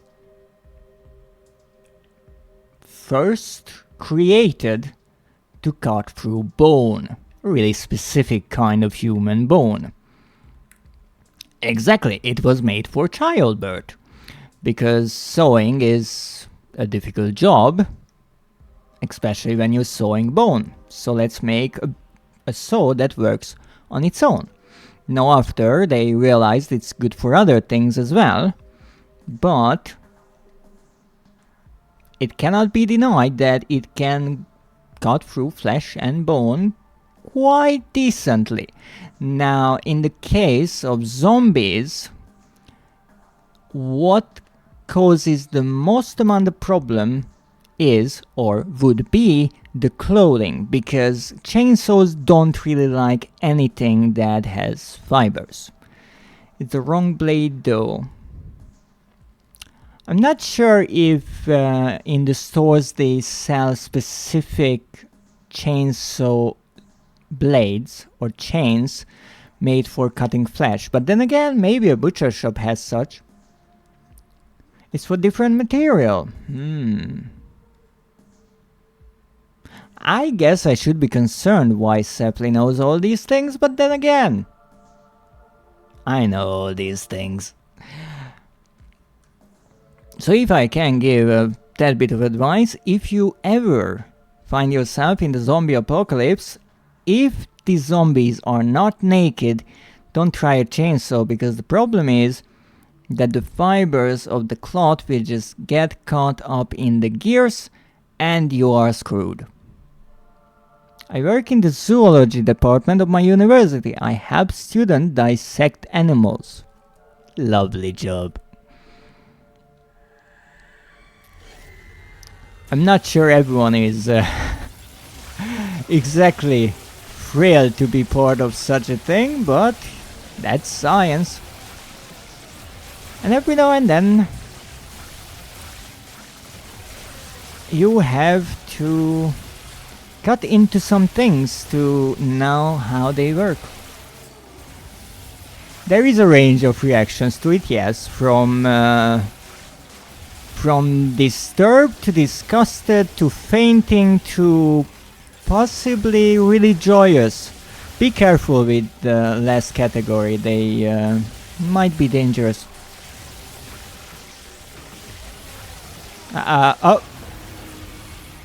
Oh goodness, how did I mess up that bad? Okay, I said that was the last one, so let's go and try something else, because this did not work out.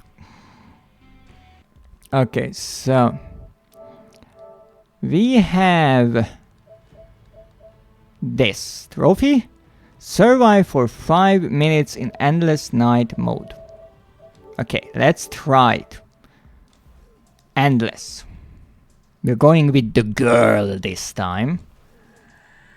So endless mode is exactly what you think it is. It's endless. There's no building barricades. The only thing you get are weapons dropped by the enemies, the zombies. Now, as far as I noticed, there are only zombies. However, they get faster with time, just like in the normal defense game. However, here it doesn't happen from one night to another. It happens over time. So that's why we have a timer. Now, the most difficult part of this lovely game mode is the fact that you just get surrounded and absolutely swarmed by the enemy. So you have to be careful and somehow just dodge around them and try not to get just murdered. I should be invisible, you bitch.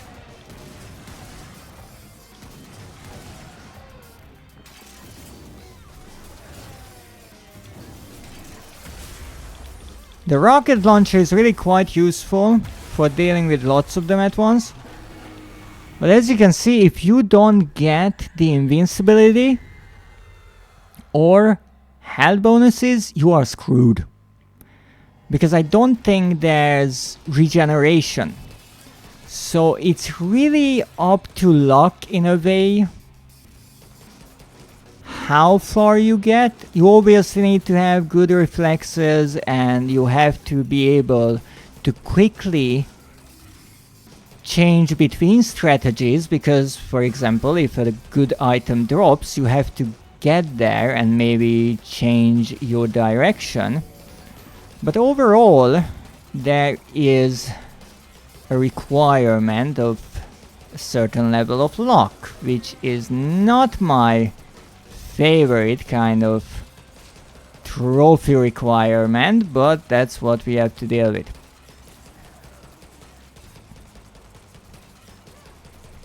So here you can see I don't have a gun, my health is shit, and I'm screwed. I have to leave to my own stream now. Thank you very much for joining and have a wonderful stream. I greatly appreciate you joining today. Now, let's see. Let's try another approach. I will try to be as careful as I can be in the beginning, not getting hurt if possible, so I can save health for later on. That sounds odd, but here health is indeed a common currency, one that I would not really like to spend. Would someone give me a weapon? Any weapon. Really, any weapon is good. No. No, you're not really into that idea of giving me weapons. Now I'm curious in a way if the amount of enemies on the screen at once is predetermined, or they just keep spawning and spawning and spawning and spawning. But as you can see, the game is really not generous right around now. I keep killing these enemies and no weapon is dropped by them. Now I'm going on the largest circle you can imagine at this point. I think this is pretty much the edge of the map. And there are still enemies coming from behind me and they get a few hits in because they spawn there. And if I try to get to the health, I'm screwed. So that's the problem.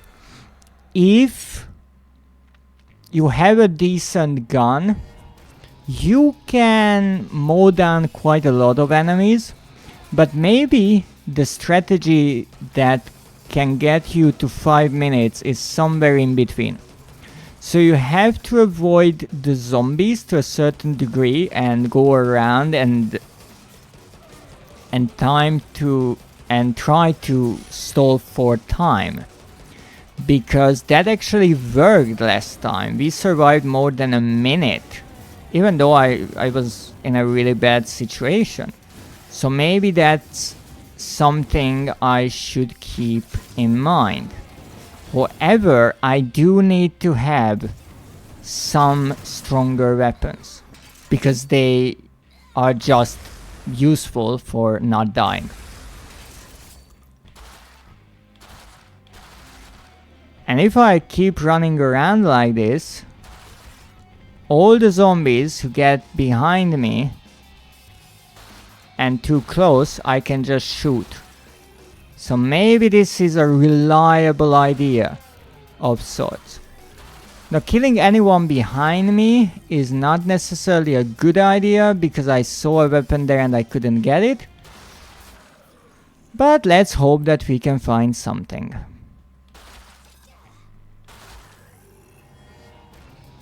We are doing decently. I need to find some ammo, some health, and hopefully not die. The usual, you know. I would love if someone dropped some ammo finally, or health, or anything at this fucking point. So we actually survived 2 minutes, which is, you know, surprising. We actually got some health, which is also surprising. I had to run in there, but now I'm invincible. I have a weapon. Let's get that weapon, let's get out, and we're good. So we have a weapon, we have full health, and we are running faster for a bit than the zombies.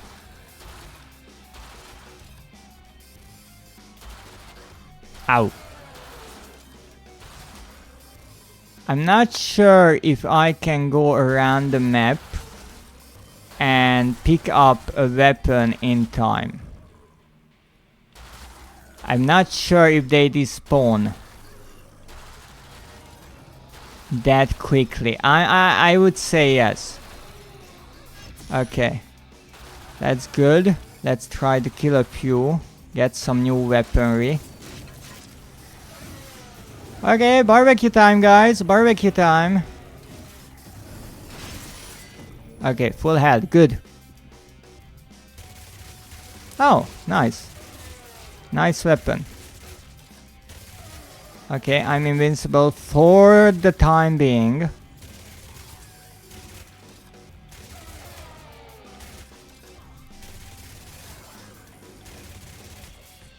Now that's a shotgun.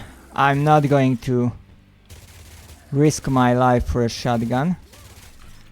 I will risk my life for a rocket launcher. Give me the health. Give me the health. Stop whatever lagging you're doing. We don't have time to lag. I don't have time to lag. Ow.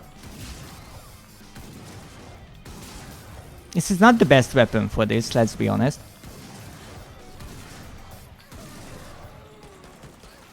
Oh, this is not good. 428. Not bad. Not bad. I think this idea might actually work. Again, it's up to luck. If some of them drop a better weapon, an extra invincibility, or I see a health, that can really mean the difference between life and death here. Absolutely. So let's see. That's a health, not like I needed it. Fast reload, absolutely unnecessary, but whatever.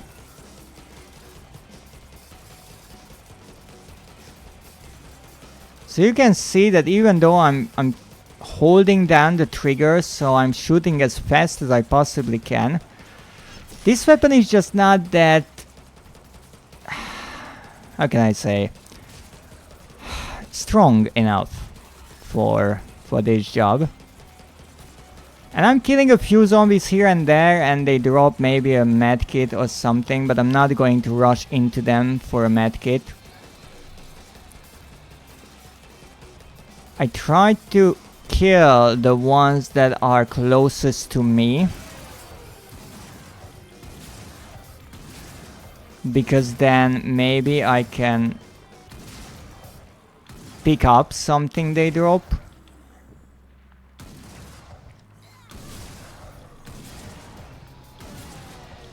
I tried to do a little circle here.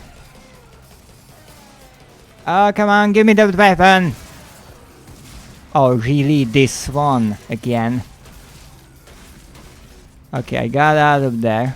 That was something. Uh-oh. Stop lagging!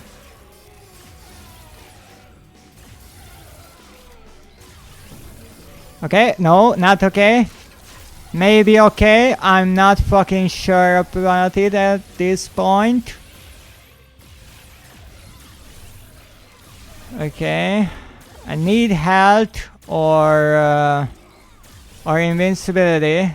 Lots of invincibility. Uh-oh, we're out of ammo! I think we're screwed. Yeah, we are.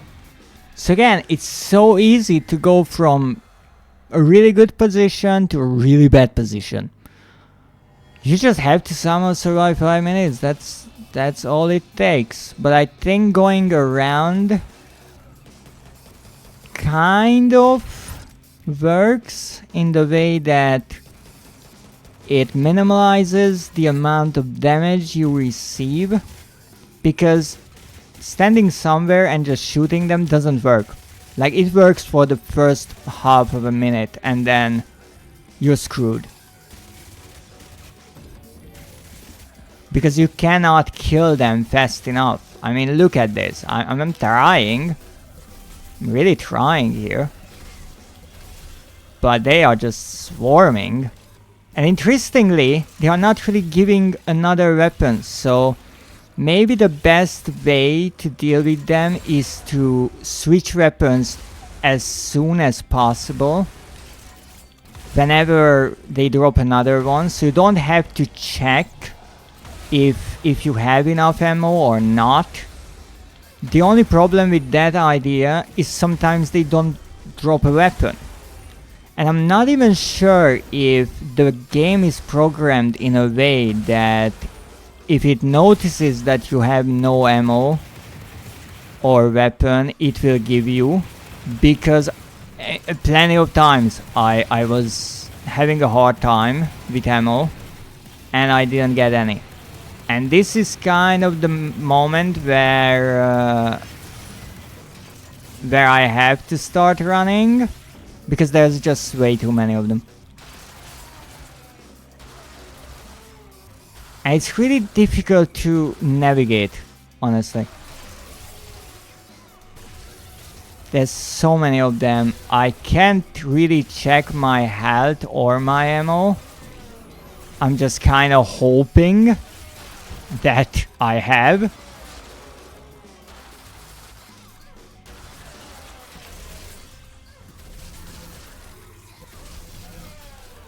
It kind of works, but I get way too many hits in my opinion this way. But I have more ammo. But you see, this is the problem. If I don't get health, I just die. Because you use up so much health just by trying to get the weapons. So in a way, maybe the best idea is not killing them. Maybe that's what I should do. And that was one of my ideas. If their spawning is not infinite, then after a while they will just stop spawning, because all of them spawned, at least as many as can spawn at one time. And so I shoot them a few times, they leave me behind, and all of them will just nicely follow me. But I don't think that this is necessarily a reliable method, because I don't have that much freaking health. And there's no way for me to go back. If I notice that there are no new zombies coming from certain areas, then maybe this is true and I can just do this really easily. Because so far, no new enemies are coming from behind me, only from the center. And that would suggest that all of them already spawned. They are fast, yes. But maybe the trick to this is to not kill the zombies, as ridiculous as that is. Now every now and then, yes, you can shoot one or two. Hope for a med kit, maybe, or a gun. So now I have a gun, but new ones will spawn now.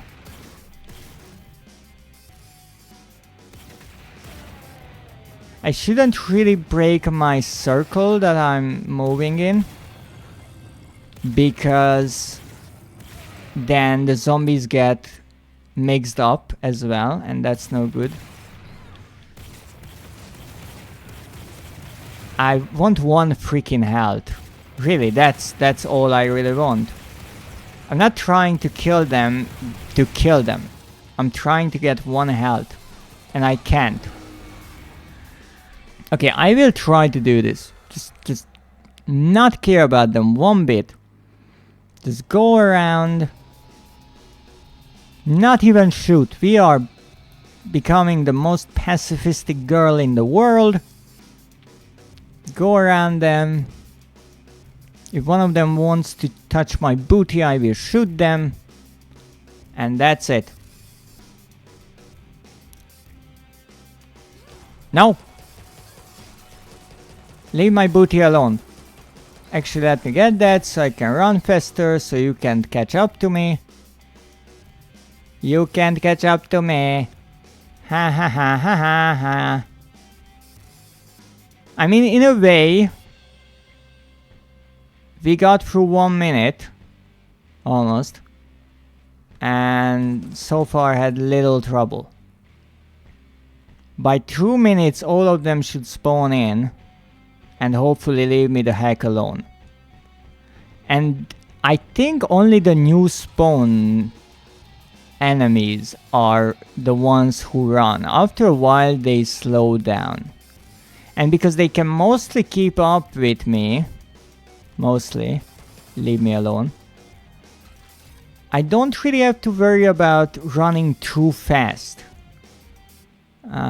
Maybe I was wrong about the running zombies. Maybe they can run. But as long as they get caught up in each other, I shouldn't be too worried. So there's always one or two who wants to get me. And one or two who just gets lost. But no one really behind me. Said the Dreadist, and right away someone was behind me, right? Okay, 2 minutes. 2 minutes. Good. Good. Barely any trouble. No. No. If you shoot them a few times, they slow down. So you don't necessarily even have to kill them. If they are fast enough, then maybe. But if they are far, don't even care about them. It is true that a few of them will spawn behind you because you kill new ones. But hey, that's okay.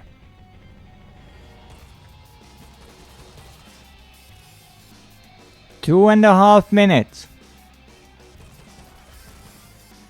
If you can't fight it, then just outsmart it. That is what this trophy teaches us. At least so far. The only trouble if they get really fast compared to me. And that is starting to happen here.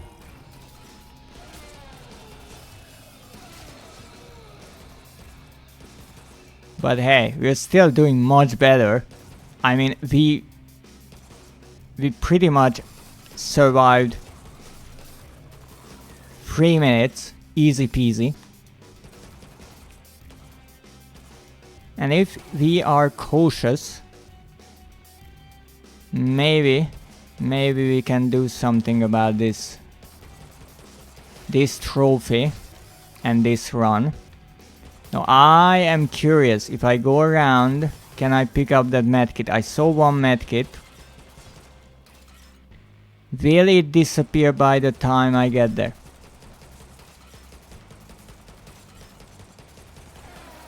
It did. So full run around the map is too long. It's too long for the items. 4 minutes. I love that every 2 minutes the game kind of freezes up a bit. Don't know why. No, the zombies don't hit you that hard. They hit you, but not that terribly. So if you can somehow manage your health, then maybe you're okay.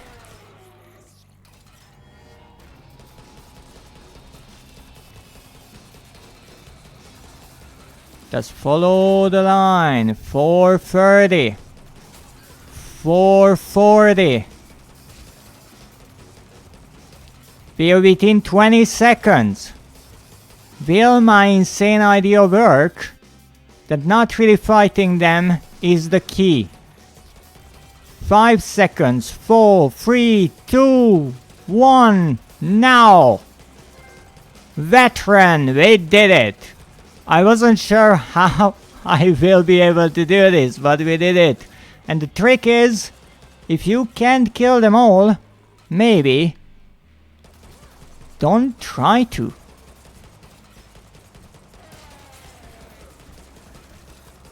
And now you just go on and on and on and on and die. But that's okay, we did it. Let's take a sip of tea and celebrate the madness.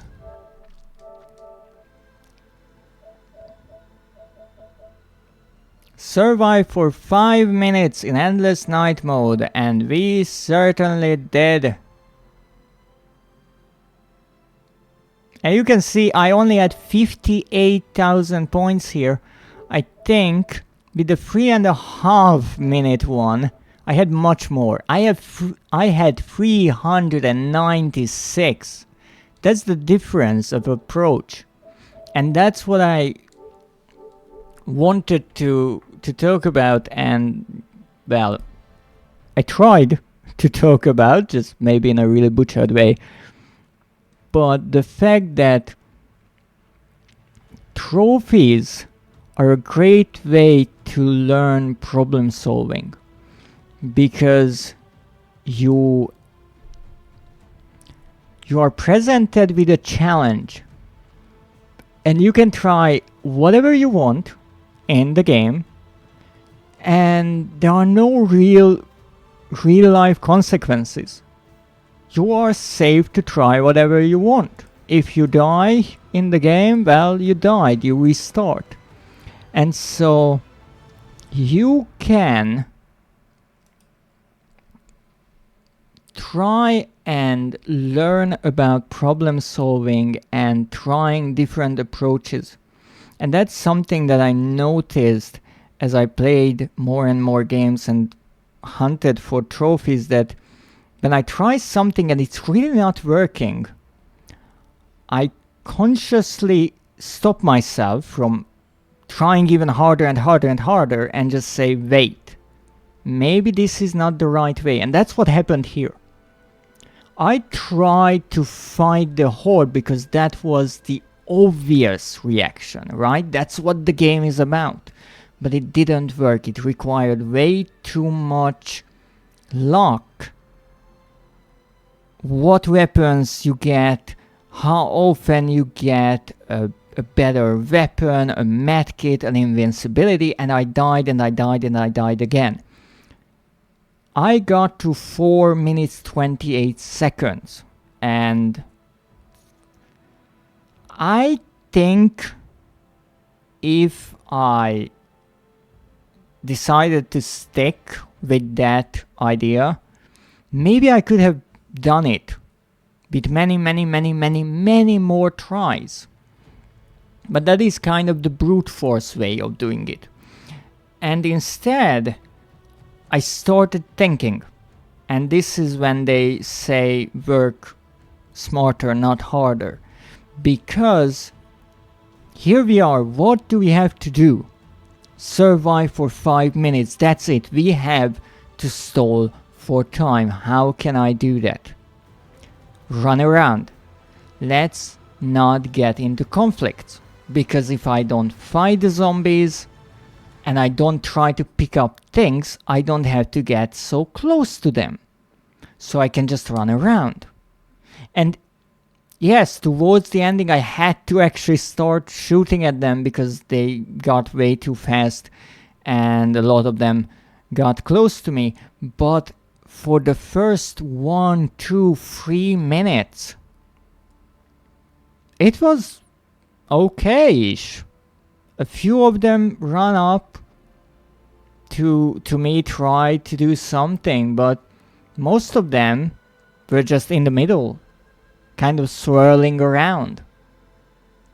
And that's what I love in games, when you are presented with a challenge and the obvious is maybe not the way to go. And that's when I start thinking, okay, what if? What if I do this differently? So whenever you are faced with a challenge in a game, in real life, wherever it is, and you're trying the obvious, you're trying to do what you think is the way to do it, but you fail and you fail and you fail. And you think maybe it's possible, but it's getting a bit really difficult. Then try to think of a different way. Maybe it will sound silly, but give it a try. See how it differs. And maybe it won't work out.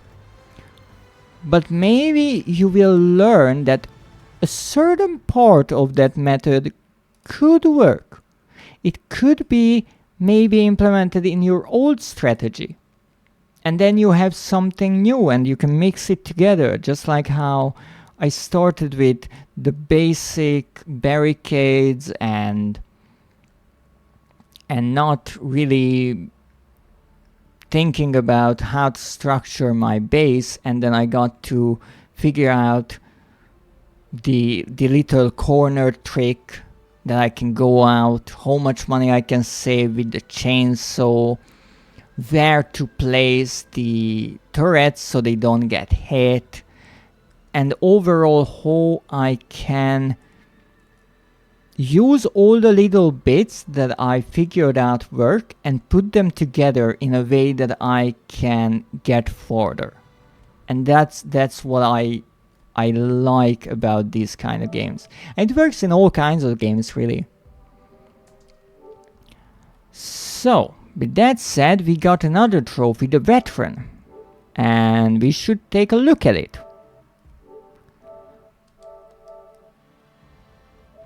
Now, actually, a bit of a secret for those who are still playing on a PlayStation 4. If you are in a menu like the trophies here, and you want to go back to the game, what you do normally is press the PlayStation button, go back to the main screen, and then get back into the menu. From the menu to the game.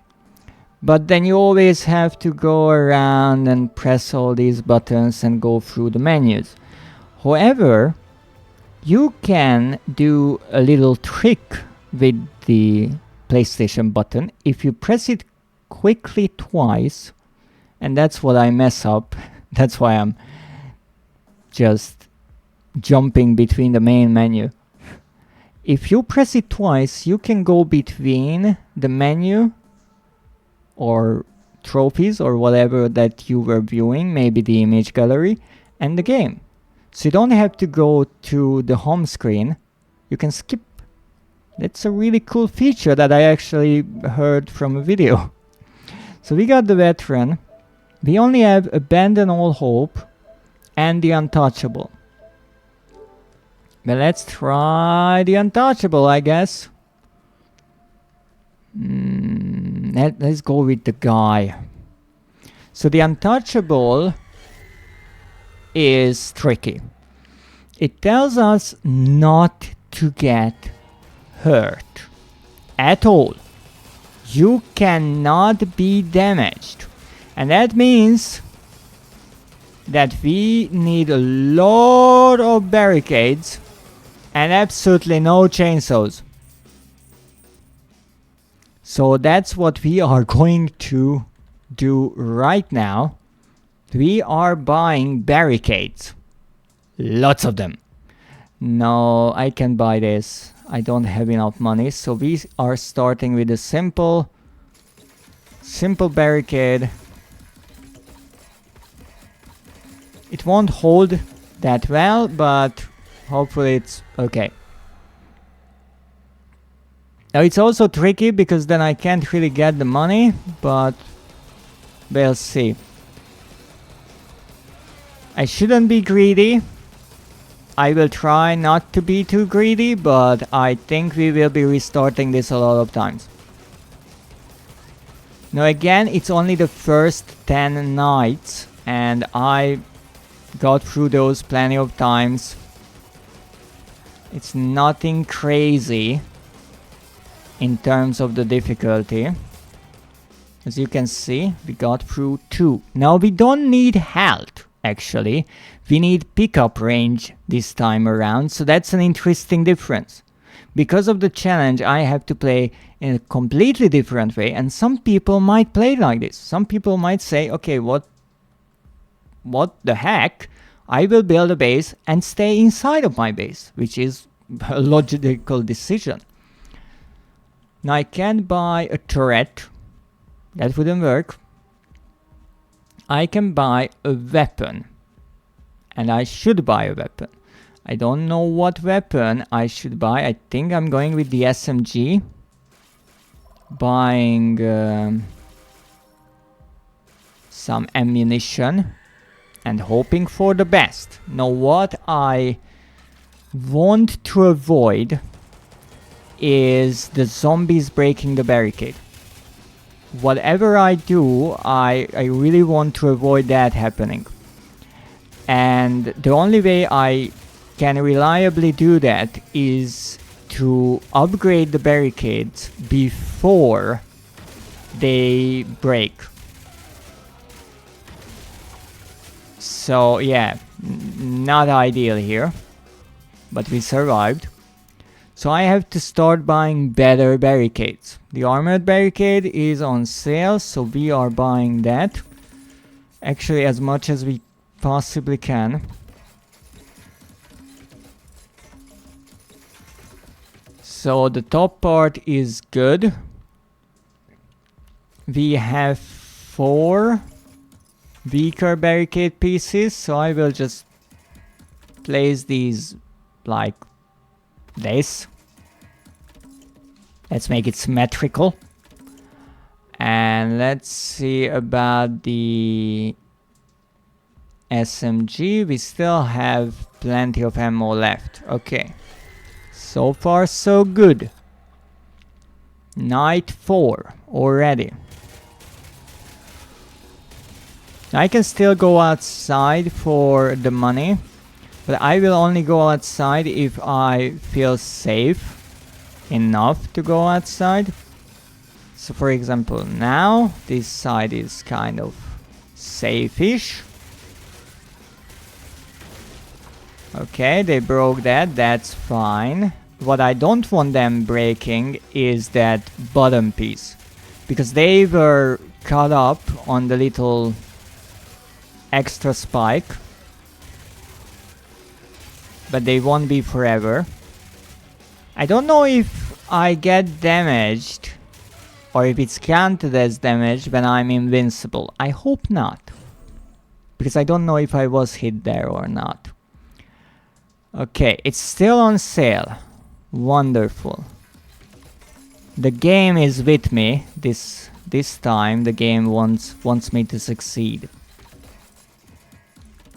I don't need the corner piece now, but I can add these barricades so they have something extra to worry about. As I realized or noticed, the zombies really like the tips of things, the little protruding parts. Don't ask me why, I don't know, but I will use that against them. Now I actually don't have the money to really get any better weaponry, mostly because I have to buy these barricades early on, and I can't really save on ammo either because, you know, no chainsaw. That's terrible, but that's okay. Oh, oh, that was a mistake. That was a big mistake. Leave me alone. Oh, they hit me. Yeah, don't be greedy. That's the one thing. Don't be greedy.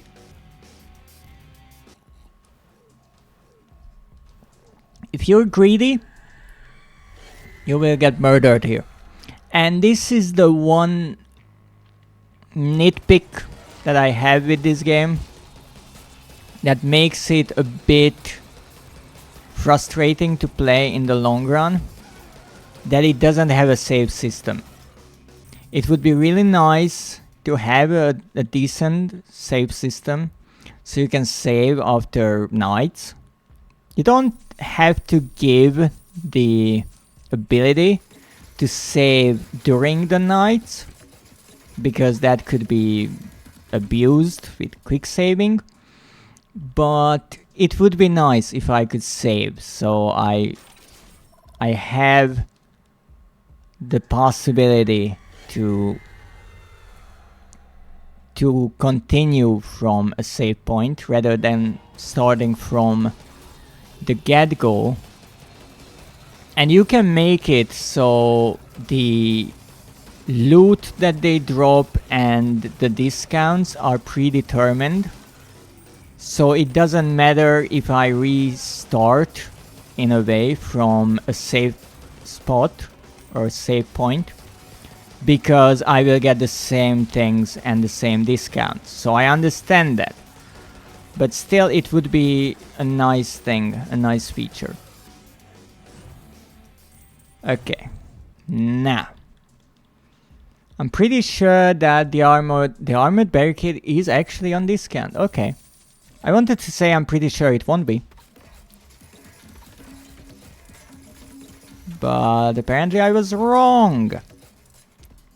Okay, now let's add extra wooden barricade here, like this, so they don't get me from behind. And get some SMG ammo. I can't. Wonderful. Don't worry, we still have the infinite pistol.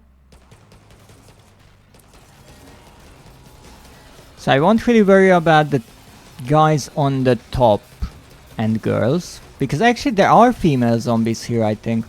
Really nice. 2 mines might be useful later on. There was that one game where I had to survive a round with only mines, and I mean it worked. So why I'm trying to go around is so I can pick up things in case they drop money, because as much as I don't want to be greedy, these barricades don't fund themselves. As you can see, they are actually pretty freaking expensive. Okay. Now let's buy the SMG ammo. And let's go. Night 4. Not as optimal as the previous run was, but again, whatever you try, you will fail. That is how it is. But it's okay to fail as long as you learn from your mistakes. And also, don't go too close to the corner, because I don't want to get hit. Okay, got those, that's good. The top left corner is the weak point, but that is now cleaned out. Stop. Ah. I wasn't necessarily close, but that zombie almost fell on me. Okay, now let's get more armored barricades. We need 3. Alright, and I can actually use these as the additional pieces, so they get all nice and confused about where they should be. I'm not sure if these extra pieces make any sense. Possibly not, but hey, if they get busy with it just for a bit, that's good. Okay, now I need SMG ammo. 34 is the magic number. We exactly have $1,000 left. Alright.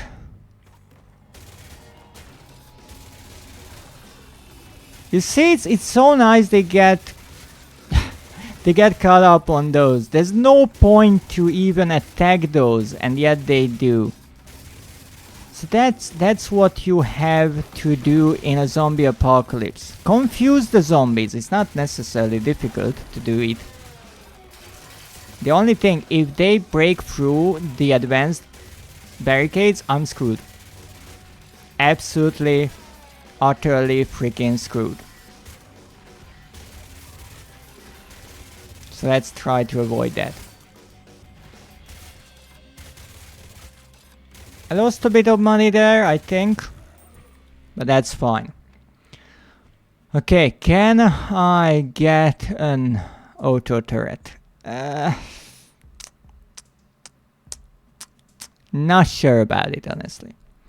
A better weapon would also be nice, but I don't have the money. I'm broke. And on that note, you can actually support me on Troll. Yeah. Back to the game. Okay.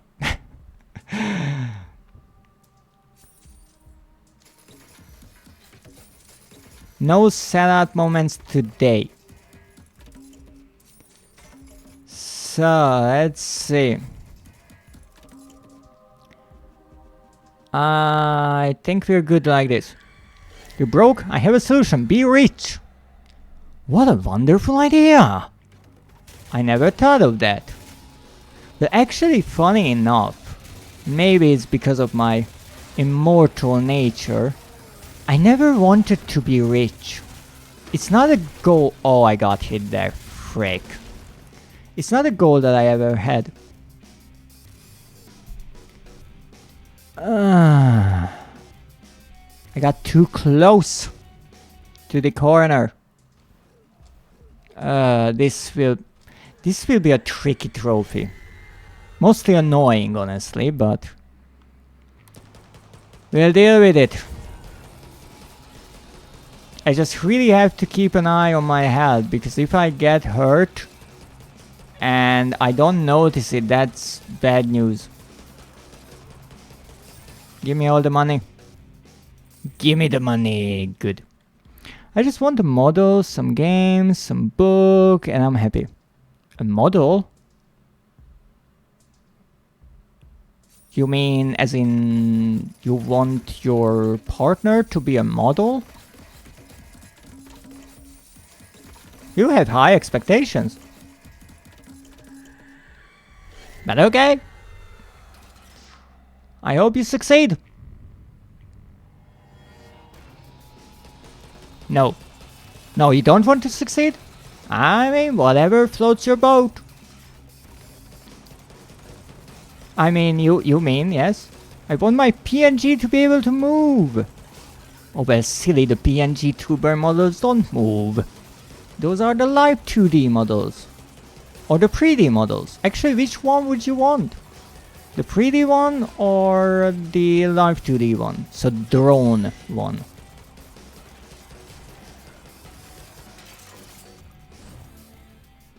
I want my PNG to be able to move. I think then you would want the live 2D one. Yes. Well, those can be quite expensive, as we all know. So... hopefully you will get there one day. I wouldn't have anything to do with 3D? Well, it works the same way. You can put it in the corner. Play the same game. It just looks different. Well, kind of different. There are models that are really well crafted.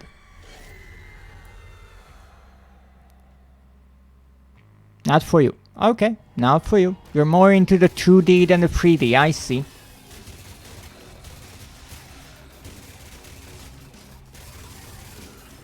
So that's why you prefer the anime husbandos than the ones in video games, I see. More into the 2D stuff? Oh, come on. Okay. Exactly. Okay. That explains it.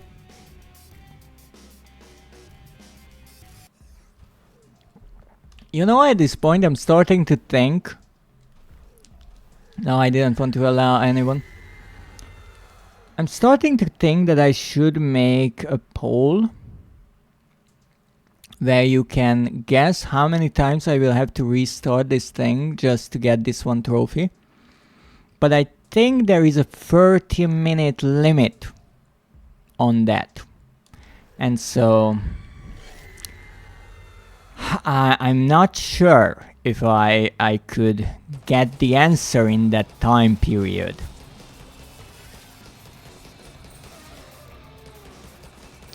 Oh, no. Sir? Be a good undead and die. Okay. 1. I'm honestly not sure if I will be able to get proper electric barricades in this run. I'm really not sure if I will be able to get a turret. You can do it. Well, thank you for your trust in me. Most of the time my viewers don't really trust me or my skills. Well, it makes sense. You wouldn't think that someone as old as I am would be playing games. Maybe that's why I play Fortnite, so I can feel young and hip. Except that most of the things that are updated in that game to make it young and hip, I don't get. And I can actually give a good example of that. Recently, a new game mode was added to Fortnite. It's called Fortnite Blitz, meaning quick. And what it is the same battle royale in a way, but it's much quicker. So one game of it should be about 5 minutes or less. Now, the advertisement showed that the idea is that because it is optimized for mobile gaming. My apologies, I had to avoid a nasty zombie bite. The idea is that maybe you are somewhere waiting in line for something, or you're sitting on the bus and you want to play a quick game. And the Fortnite game can be long, it can be even 30 minutes long, and you don't have the time to play so long. But this new game mode will allow you to quickly jump into the action, play for 5 minutes, and then return to whatever you've been doing. So I tried it out, and it's madness.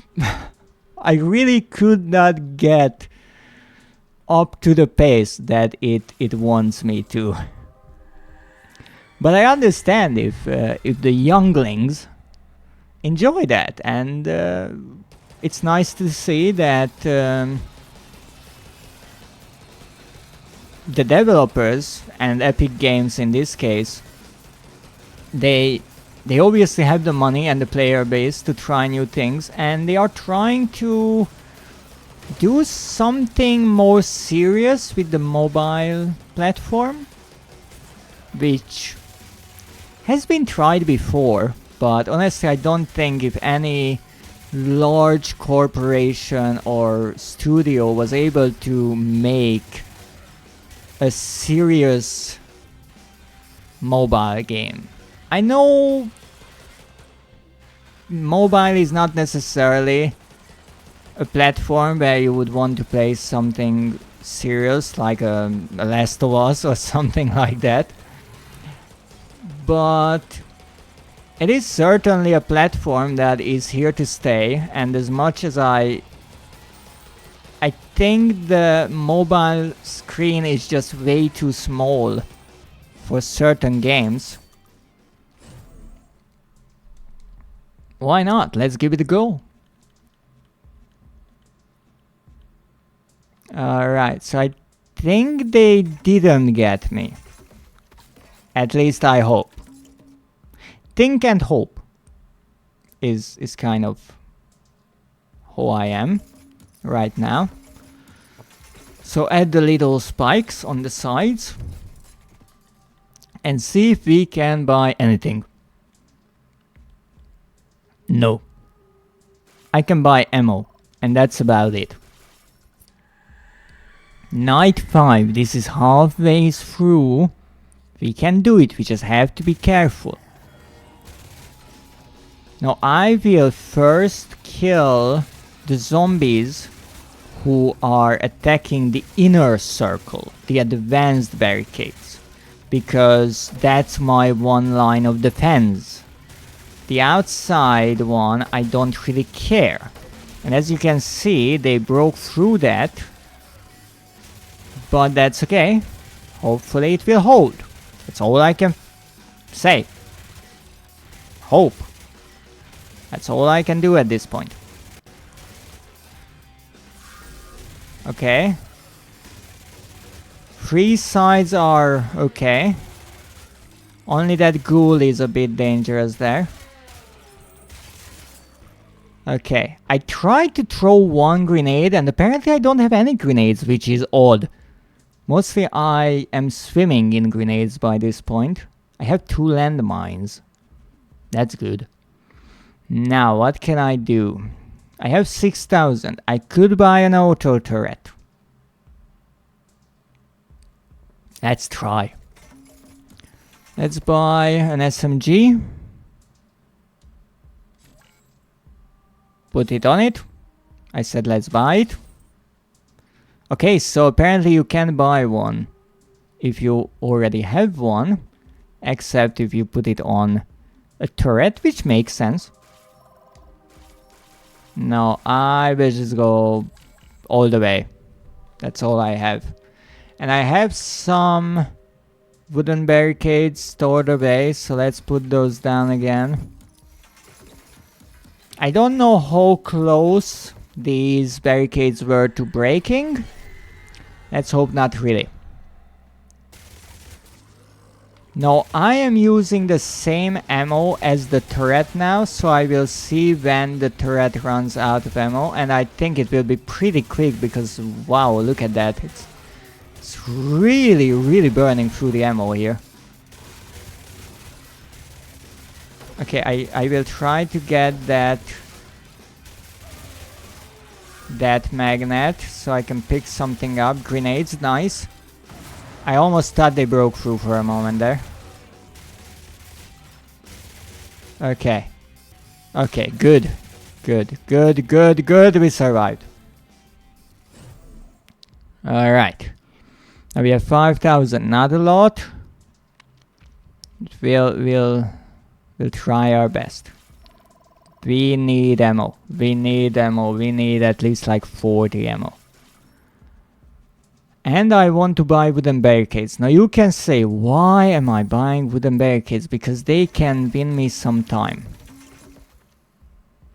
And maybe I need some propane tanks?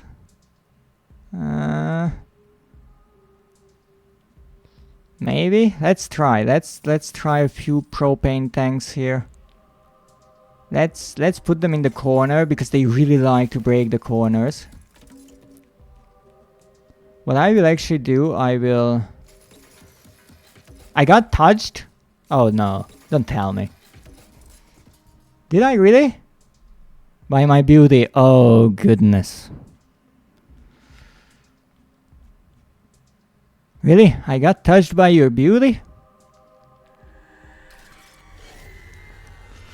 I hope I will survive it. Now the left side is completely sealed off. The right side we only have the propane tanks. We'll see what works better. The propane tank so far seems to be working.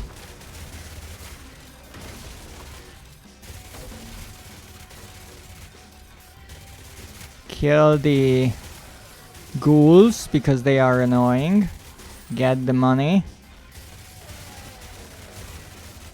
I think those propane tanks actually worked quite decently. Give me that. Good. Okay, so at the end of the day, both sides survived. So I will buy 4 propane tanks to put one in each corner. What else can I buy? The electro barricade is on sale, but I cannot possibly buy enough. That's not going to work. I could buy the assault rifle, but I wouldn't have ammo. The flamethrower is on sale, but it's expensive. So I think I will just buy a shit ton of ammo for this, and let's hope for the best. Let's go 80. 82 apparently. Night 8. Let's see. Now I will actually try to kill some of the attackers, just so more of them can gather in the corners. And what I want to make sure of is to not stand in the corners, so I cannot be hurt. Kill those, so that side is good. And be careful, if something breaks through the barricade, that's okay. In that case, we just run to the other side. Okay, let's get more pickup range. Okay. Assault rifle is on sale, let's buy that. What do we have? Propane tanks on sale, yeah. Okay, 1, 2, 3, 4. Do we want to add an additional 4? Not sure. We have 41 ammo left, and I will be using the assault rifle for now on, so I think I will leave the turret like this. Buy ammo for this. It's pretty expensive. Yeah, this is pretty expensive. Okay, let's try. Do I have what the heck do I have? Landmines. 6 landmines. Not bad, not bad. Let's put down a few around the base. Right. I think I have 2 grenades as well.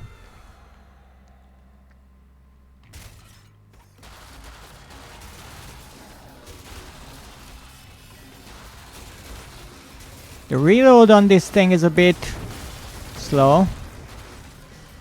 Okay, don't break through. Don't you fucking dare break through. We are surrounded. How did I get hurt? How? What hurt me? Ah. Wow. Really not having luck. Okay, let's go with the girl. Maybe the girl will manage this. That was 9, I think. So I was doing kinda decently. Don't you dare, don't you dare, don't you dare, don't you dare, don't you dare, don't you dare. I survived 5 minutes in endless mode. You have nothing on me. Give me the money. Okay, maybe let's try another kind of barricade. Let's go for the tried and proven penis shape. This is it. Le penis, as the French would say. It's an ancient barricading method going back to the Roman times. Probably. Well, let's get some ammo. Let's see what we can do. So the idea here is that I'm further away from the corners so they cannot possibly touch me. Not even Nekio's beauty can penetrate this fortress of spikes. This is pretty much a beaver's wet dream. Except it's not submerged in water. So, let's see what we can do here. Alright, now let's not get the health regeneration like last time. Let's get the pickup range. Alright, now. This was decent. This was good. What can we get? This is not on sale. I need armored barricade. No question about that. But I will try one more night without it. Let's try to use the SMG and save our barricade. Again, if half of the enemies die, the other half I can deal with because they get caught up on the other side of the barricade. So even if they get inside, that's not necessarily a huge deal. Oh, for a moment I thought it was still alive. It moved, but it just fell over. Also, look at that pink shirt. Okay, now we can buy 7. Won't be enough. Won't be enough. Okay, what else can we buy? No turret is on sale. Okay, let's buy the armored barricade. I will buy as many as I can. Here. I could bring this closer, but if I bring it closer, then I'm too close once again. And I would need to pretty much be on this lamp to not get hurt. So I would rather not do that. I forgot to buy ammo. Well, I didn't really have money to buy ammo. We'll see about that. Okay, so the top right now is a bit less reinforced than the bottom of Le Penis. So we have to be careful with the top part. It's more sensitive right around now. But no worries. Oh! Oh, that reload. That reload there was crazy. Okay, they broke through. No trouble. Okay, more pickup range. Nah, buy more barricades. Do I have ammunition? Not much. Okay, I can buy 2 additional armored barricades. So now only the tippy top is weaker. Everything else is okay. Obviously everyone is trying to hurt the tippy top because they heard me. That's a lot of enemies. Interestingly, just this one challenge turns this game into a sort of survival horror experience. It's much more stressful because I can get hurt, or rather I shouldn't. Let that barricade be nicely good. Visalia, welcome in. Thank you so much for the raid, Mort Attack. Save, I would love to, but apparently this game does not support that. Welcome in, Captain, Artes, Aiden with the Mort Attack. I actually came prepared this time. Welcome in, Agent. Because I knew that you would attack my lamp, so I built this lovely barricade so you cannot get to it. You can maybe get to my nose, but you cannot get to the lamp. The lamp is all mine. Stop it. Thank you for the hydrate. That's the 50th hydrate. That means we are halfway to unlocking the new T emoticon.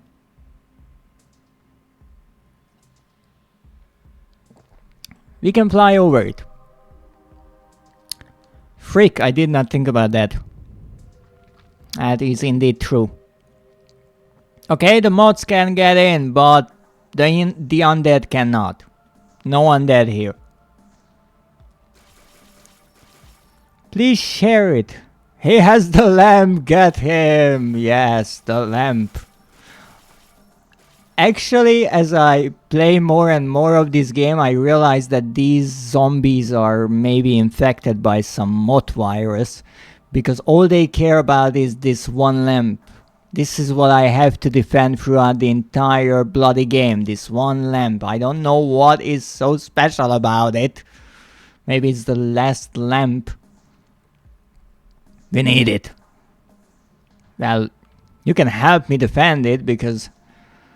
oh goodness, I'm trying such a crazy trophy. It's one of the last ones I need.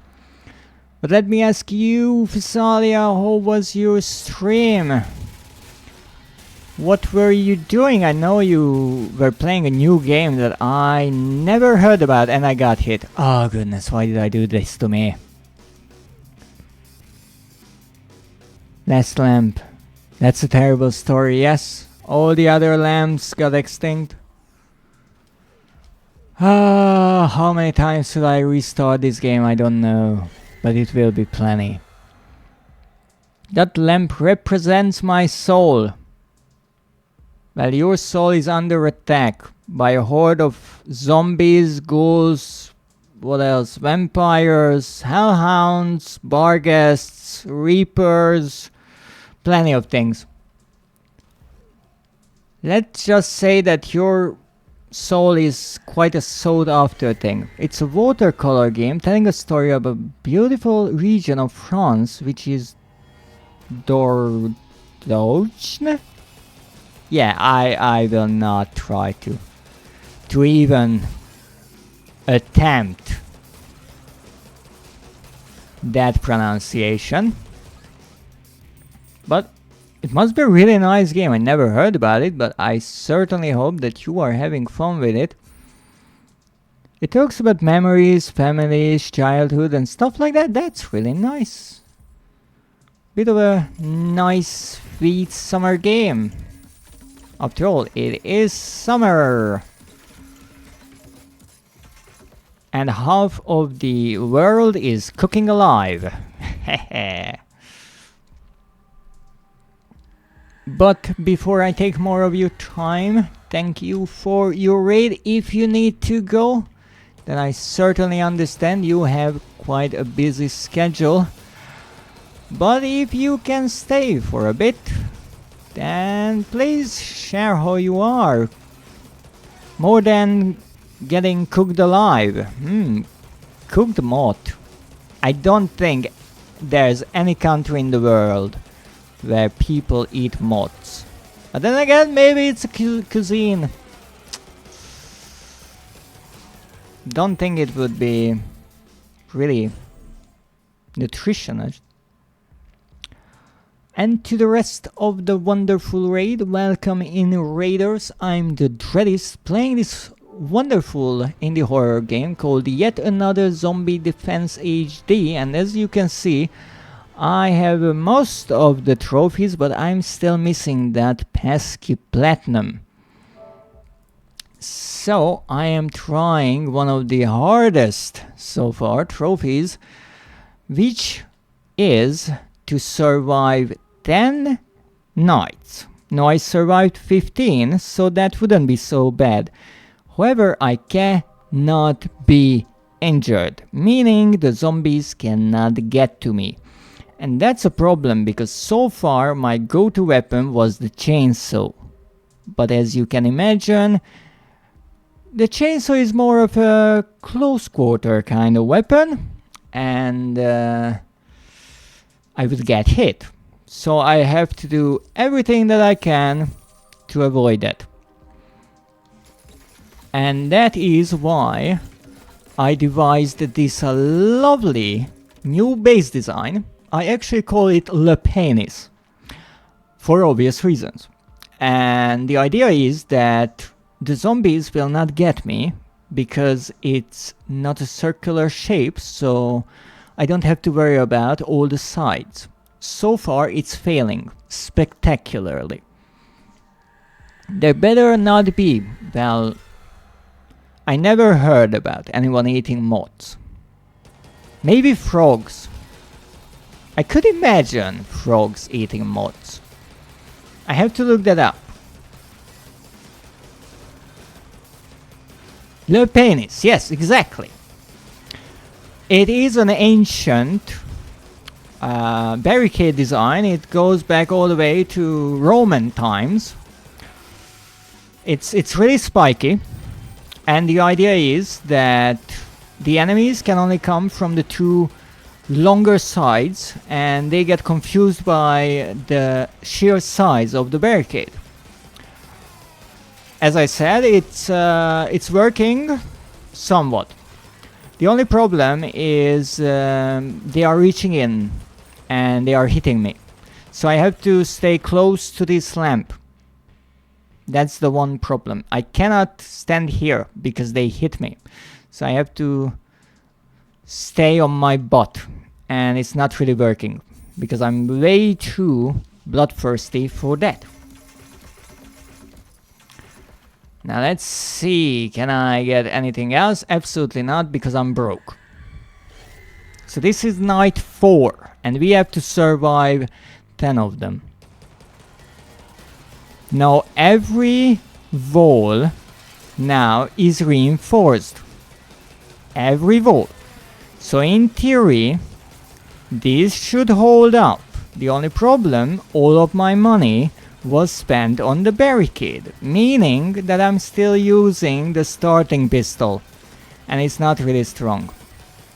The other problem actually is really interesting. Because of this challenge, I can't really leave my base, and so I can't pick up the money, and that's no good.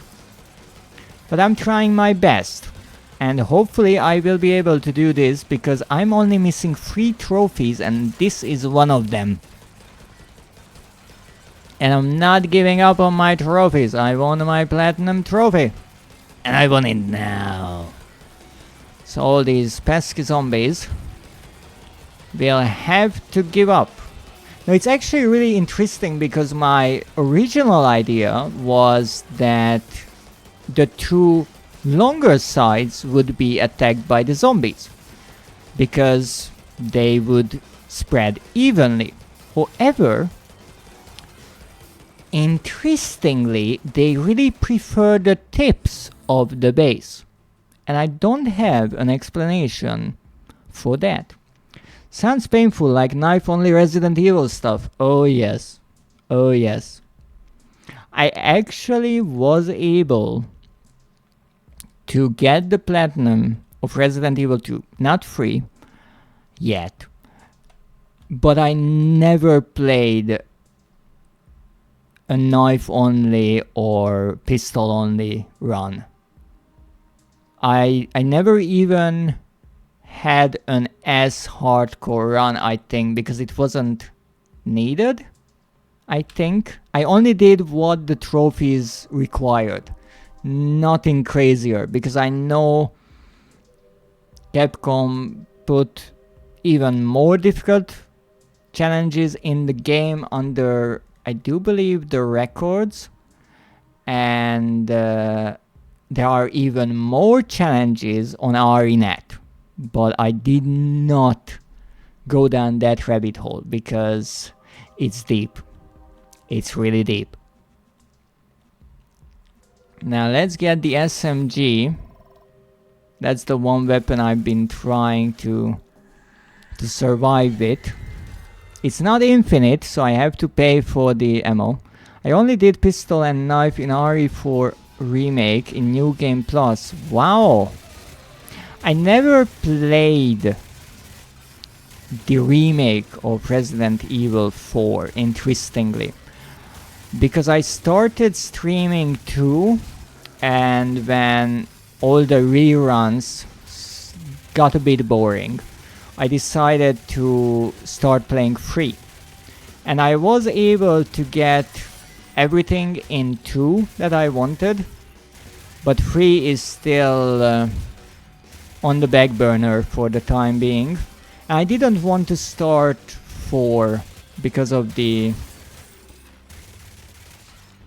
chronological order of the games, even though Leon doesn't appear in 3 as far as I know.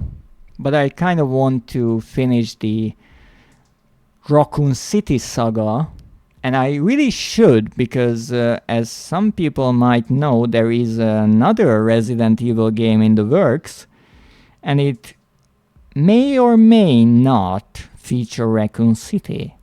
So I should really finish Resident Evil 3 this year. But honestly, after doing the hardcore and the nightmare run, I kind of had enough of that game for a bit. So that's why I decided to maybe give it a rest. And also it was unfortunately removed from the PlayStation Plus subscription, so I need to buy it. I gotta go, but see ya! Thank you very much, Physalia, and again, thank you for the raid. Have a wonderful day, and try not to get cooked through all the way. Try to get yourself something nice and cold, like a drink, maybe some iced tea. Now let's see what we can do here. We have 2 SMGs. One I'm using, one is used by the turret. RE3 final boss is rough in Nightmare and Inferno. Yes. Yes, it is. Mostly because it has combos, and even though they are technically not one-hit kills, you don't have the time between 2 hits to dodge or to heal. So if you get hit in certain moves, you're just screwed. And I had to learn that the hard way. It was actually really surprising to me how big the difference gap was between hardcore and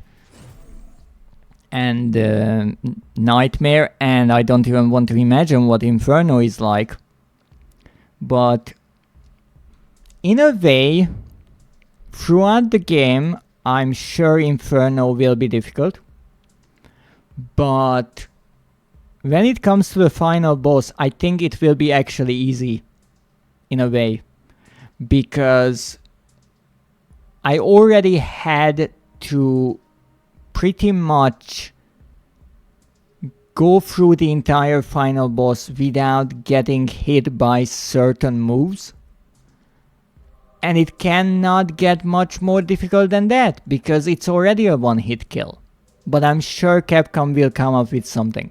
I'm absolutely certain they had some mischievous idea to make it even more difficult. No, I don't know if Inferno is required for the trophies. Because if not, then there's a good chance that I won't start with that for a good while. If it's needed, then I will have to come up with some way to deal with it. But funnily enough, I played through 3 a lot of times. I think I played through on standard, amateur, standard enough, amateur enough, hardcore, and then on Nightmare. And I'm still missing some of the collectibles. I know I'm missing documents. I know I was missing some of the Charlie dolls. I think I got all of the weapons and all of the weapon parts, but even that was a ride. I played through the game multiple times. I looked for every weapon part everywhere. Every corner I could imagine. And when I finally realized where they were, oh, that was an experience. Steam has some achievements connected to Inferno, not sure PlayStation. The Steam achievements and the PlayStation trophies for Resident Evil games, at least the remakes, are the same as far as I know. So if the PC players have to suffer, so will I.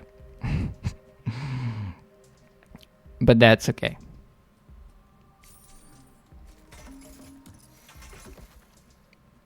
I will return to it, but I had other games on my list, other Resident Evil games as well, because after I decided to take a break from 3, I started playing Umbrella Corps, and I managed to platinum it. And I also worked on Reavers to get the 100%, because that game doesn't have a platinum. Because Reavers, a lot of people might not even know that title. It was bundled with Resident Evil Village. It was a sort of live service multiplayer game. And earlier, I would want to say this year, Capcom announced that the servers will be shutting down. I think in a few days, if I remember correctly, on June 29th. And so it was quite funny when I finished with Resident Evil 3 and I made a kind of post on my social media that, alright, we got a lot done. Let's take a break from Resident Evil. Few days later, I see the announcement from Capcom that they are shutting down the server, and I was like, you sons of you. Back to the Resident Evil grind, because I have the insane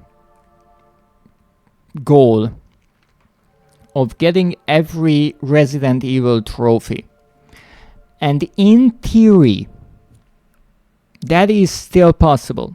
To this day, you can get every PlayStation trophy tied to Resident Evil games. The first one, actually, that will become unavailable is Resident Evil Reverse, which is honestly a bit odd, because Resident Evil had some multiplayer spin-offs. Actually, Umbrella Corps from 2016, I do believe, is one. There is Resident Evil Revelations is a single player game. Resistance, my apologies, that's the game that was bundled with the remake of 3. That's also a multiplayer game. And that obviously was released earlier than Reverse, because Resident Evil 3 Remake was released in 2020. And I do believe Village was either 21 or 22. So it's odd that they shut down the servers of their newest multiplayer game. But I decided I have to get those trophies. Quite ambitious. It certainly is. I would say that it is nearly impossible, because there are certain games where I couldn't necessarily get all the trophies with the equipment I have. So for starters, I would need to platinum all the remakes, and that's not that easy. But let's say that I managed to do that. Then I have to go back to the originals. I have to play the first 2 games. I think they are available in a half remake kind of state called the Classic Collection. Then I have to play the original 4, which is solo only, I think. I need to play 5 and 6 and get the multiplayer trophies for those, because those had multiplayer. And then I have to do 7, which is single player only, but it has some really difficult trophies. Especially Ethan Must Die is a nightmare. Then I have to do the Resident Evil Village trophies, and those are not necessarily so difficult, because you can play New Game Plus and play through higher difficulties like that. So you start with the easiest, and then you play New Game Plus with normal, and then another New Game Plus on hard, and so on.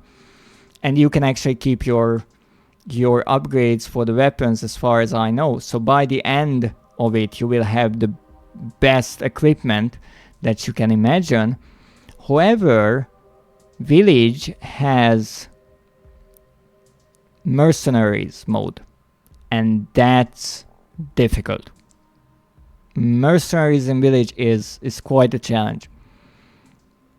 And if I manage to get through all that before the ninth game releases in less than a year, then I have to play the 2 Revelations games, and that's not easy. And then some spin-offs and some old games that most people never even heard about. I think in total there are some 1400 trophies across every version of Resident Evil games on PlayStation that support trophies. So the original PlayStation 1 Resident Evil is not here. Yeah, the whole franchise is actually huge. It is. I really like it. I am in the fortunate position that I actually liked the Resident Evil 5 and 6 kind of action-y games. And I also like the horror that they went back to with 7 and tried to balance with 8. So I like pretty much every version of Resident Evil. I do struggle with the tank controls in the older ones, but I understand that when those games were created, the developers took into consideration that there are limitations. So you are not required to do crazy things that the movement system wouldn't allow. And that's actually something that I always tell people, that, for example, in Resident Evil 5, you cannot move and reload at the same time as far as I can remember. Actually, it was the same in the original Resident Evil 4. And when people play it, they say that it's terrible because you are just standing there reloading and the zombies are just coming your way. But if you actually play the game, then you will notice that the zombies are actually programmed in a way that they are slower. So many times, if you really pay attention, while you're reloading, maybe there are 3-4 zombies next to you and they are just looking at you like, Chris, I'm going to eat you soon. So they are slowed down on purpose because the developers knew that you can do a million things at the same time. Obviously, as the engine got better, in 6, as you said, 6 was a good game, and 6 actually had a great movement system. I think a lot of people overlook just how impressive the movement system in that game was. You could roll, you could lie down on the floor, roll to the sides, you could jump back, forwards in every direction you wanted to do. It got silly because you could do some wrestling moves on the zombies, fair enough. But it was really quite impressive for that game, because let's remember that Resident Evil 6 wasn't on the RE engine. So that's quite something from the developers, that they pulled all of that out of the old engine. And in that game, the developers knew, okay, we can demand more from the players because they can do it. And so, actually, the newer games might be more difficult. Because in something like Resident Evil 8 Mercenaries, they know what the engine is capable of. The problem is I'm not capable of doing what they want me to do. I think you couldn't shoot and move. Can't remember too well either. I think, might be wrong, I think in Resident Evil 5, you couldn't reload and move. In 4, you couldn't aim and move. So in a way, the game and the engine obviously evolved, it got better, so it allowed for more movement. But I think Resident Evil 6 was the first where you could do pretty much everything at the same time. And they took that formula to the newer games. And it obviously shows because it's fluent, it works great. I mean, the remakes are great. But they certainly can be challenging. And so when I look at some of the trophies, I think, oh boy, this will be a thrill.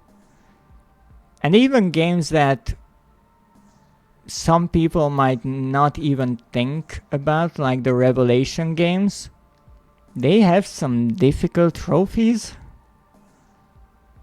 Funny enough, the first Revelations game is something that I started playing many times and I could never really fully complete it. It was always just way too much for me, and so I will actually have to buy it on PlayStation 4 and start working on it on stream, because it's a great game. It was actually released, I do believe, on the Nintendo 3DS. It was the infamously misprinted Resident Evil game, because I do believe the first batch of the physical editions had 2 letters switched up in the title on the side of the case, and so that became a big collectible among the fans, because it was, oh, they made a mistake. And then it was ported to PlayStation 3, and it got a PlayStation 4 version as well. It's on Steam, it's pretty much everywhere. The story is back in Revelations 1. The story is all over the place. That's true. I kind of liked the episodic idea. And in a way, they used that episodic story building in Resident Evil 6.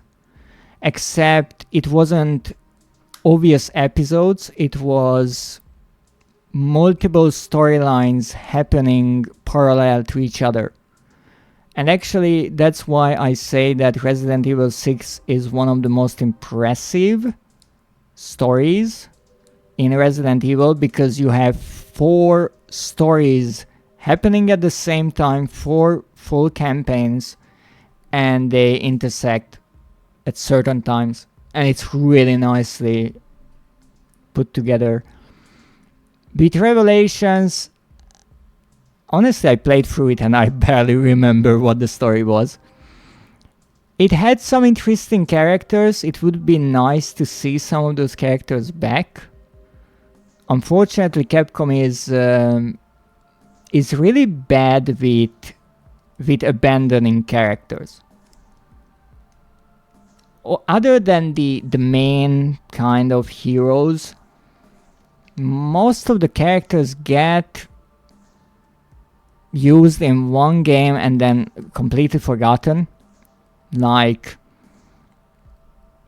just a few examples. In 0 and 1 we had Rebecca, and she never returned other than one of the animated movies. In 2 we had Sherry, and she was actually a returning character in 6, but never again. In 4 I don't think anyone survived who was kinda new. In 5 we had Sheva, never heard about her again. In 3 Carlos, exactly. Billy in 0 is I can kind of understand, because as far as I remember, he was on the run. So I understand if he was just completely written out of the story, even though he was a playable main character there. Also from Resident Evil 1, we had Barry, who then returned in Revelations 2. So that was nice, but pretty much the entire cast of the first Revelations was thrown out the window. Helena from 6, I don't think was ever mentioned again. Revelations 2, Barry got some screen time. His daughter Moira was introduced to never be mentioned again. The Wesker girl was introduced, and after cliffhanger they just forgot about her, like she doesn't exist. They just really like to introduce characters and then not use them, and that, I think that's in a way a waste, because if you already developed the characters, you gave them time on the screen in the games for the players to get to know them, then do something with them. Because if you introduce someone new again, you need an entire game for people to like them. And I think one of the reasons why Capcom didn't want to bring back old characters is because after 6, even though 6 was a good game, it was just criticized by a lot of people. And I think Capcom kind of made up their mind that whatever 6 was, it's bad. Everyone from there is bad. We wanted to bring everyone together in 6. Let's not do that. That's a bad idea. And so they started fresh with 7 and 8. But honestly, that's like a self-contained part of the franchise. Because everyone who was introduced either died, meaning all the enemies, or they can be used, like the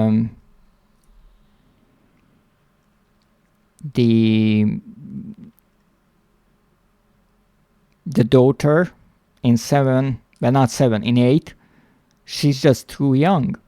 So we have to wait a lot of time for that character to actually appear in a numbered Resident Evil game, because Capcom actually pays attention to set the games in the Resident Evil world or universe somewhere near the date of release.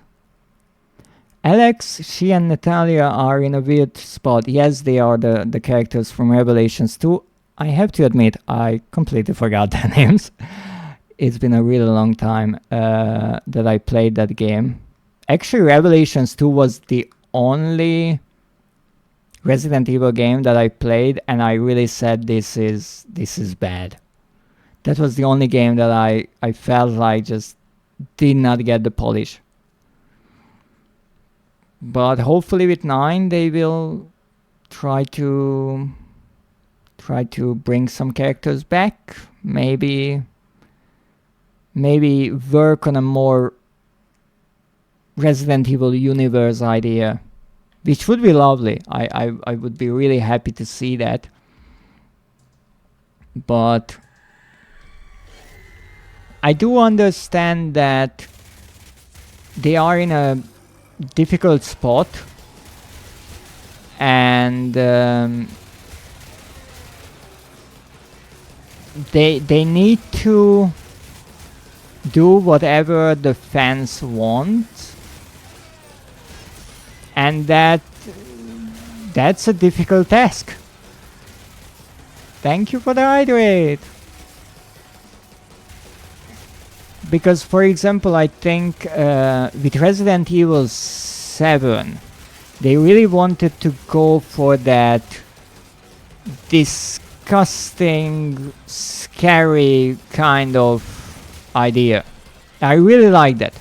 It was really grimy. It was almost in a way palpable when you played that game how disgusting that house was.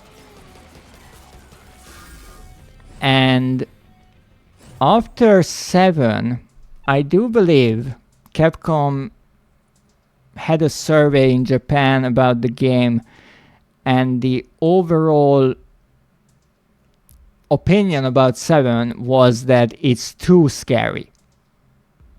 Which I can kind of understand, because Resident Evil, even in the beginning of the franchise, I know later on they always say that it strayed too much into action, away from horror. But Resident Evil was never really a hardcore horror game. It was survival horror. It was stressful, it was inventory management, it was tactical combat. I'll get going. Have a good one. Thank you so much, Artes, for joining and sticking around. I hope you will have a wonderful day. So, with the original ones even, Resident Evil wasn't about really being that scary. And I understand that in a way, especially after 6 and 5, it caught people and players a bit off guard how crazily hardcore things got. Now, after that, they made 8, and 8 is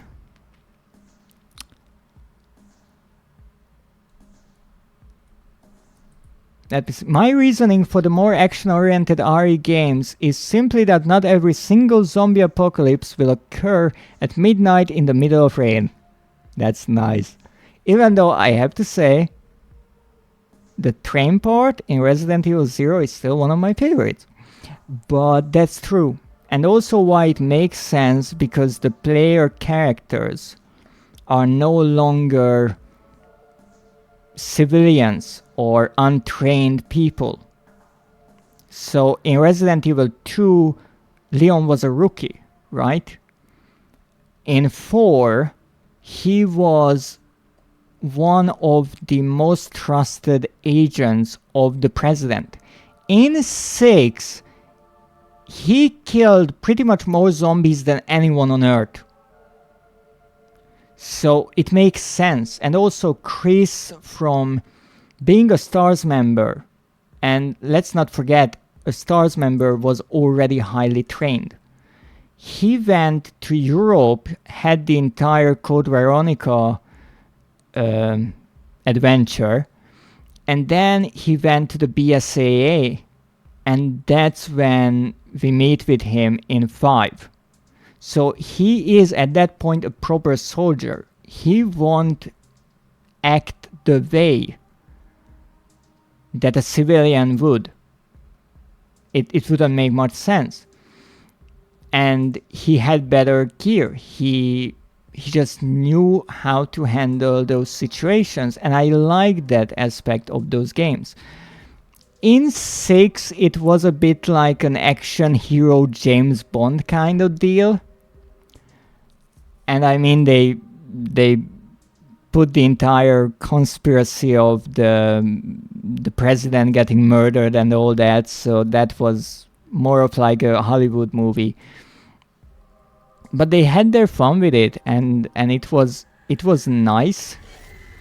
It's one of those games where I always say that it could have been much better received if it wasn't called Resident Evil.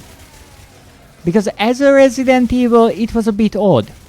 But if you call it whatever the heck else, it's a great game. It was, again, the expectations kind of sort of ruining the image. It's like how Doom 3 was titled as the worst Doom game. When it's a good game, it's just not really Doom. So I understand why Capcom is trying really hard to do whatever the fans want them to do. It makes sense because it kind of keeps them on a rail. But it was funny to me how after this Japanese survey, the advertisement campaign in Japan, which I absolutely advise everyone to check out, was a puppet show for Resident Evil Village. So they had little puppets of, I do believe, Mother Miranda, Heisenberg, Lady Dimitrescu, I think pretty much every main baddie in the game. The Beneviento, I honestly don't remember her name, the puppeteer, and the fishy guy. And what they did, they had these little puppets, and they were cute, honestly. And they were playing this kind of family gathering. So I do believe one time, it was really short episodes and only a few.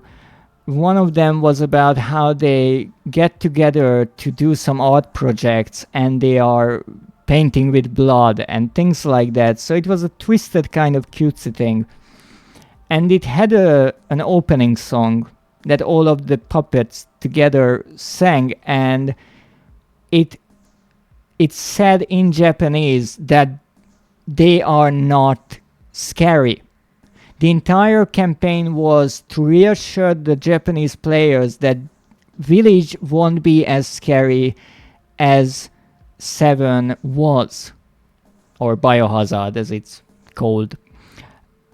And I find that fascinating that they had to pull back a bit. Now, as far as I heard, and it might not be true, but 9 is directed by the same person who made 7. And based on the trailer, it shows. Because it not only has that dirty, disgusting look, but it also has a touch of that kind of Saw movie-esque filter with the brownish, rusty, burning film roll effect that they used. And I really like that. I'm not sure how much he is limited not to go overboard, but I really hope that there will be at least a few moments where Capcom said, okay, go all out. Because in Village, it became more action. I feel like Village and 4 is really similar in that aspect, but it had the Beneviento house, and that was the horror part of the game, and I loved that part. If nothing else, yeah, the baby section was the one part where the developer said, okay, we made an action game, but we will show the players that we can scare them. And they succeeded, and it was beautiful. I love that house to bits, because they pulled out all the stops to make it really discomfortable. It was lovely. And the main character of Resident Evil 9 is going back again to a civilian, it seems. Well, it's a good question, because based on what I could dig up, there is a connection to an earlier Resident Evil game that I never played. I will be honest. It's on PlayStation 2. I would actually have to get the disc to play it. And also I think it was a multiplayer co-op game, and guess what? But the main character, the girl we see in the trailer of Resident Evil 9, which is actually not called Apocalypse like the rumors said, it's called Requiem. I really like how they hit the 9 in the queue. Is an FBI agent, so I wouldn't necessarily say that she's a civilian, but as you said, kind of, yes, it makes sense, because there's a difference between an FBI agent and a BSA agent. The FBI is obviously not all the time working with zombie outbreaks in the Resident Evil universe, but she's an interesting character. I have a theory. I do have a theory with 9, and I'm honestly really curious. Yeah, she looked more like an office person kind of FBI. Yes, that's really true. She kind of looked a bit all over the place, honestly.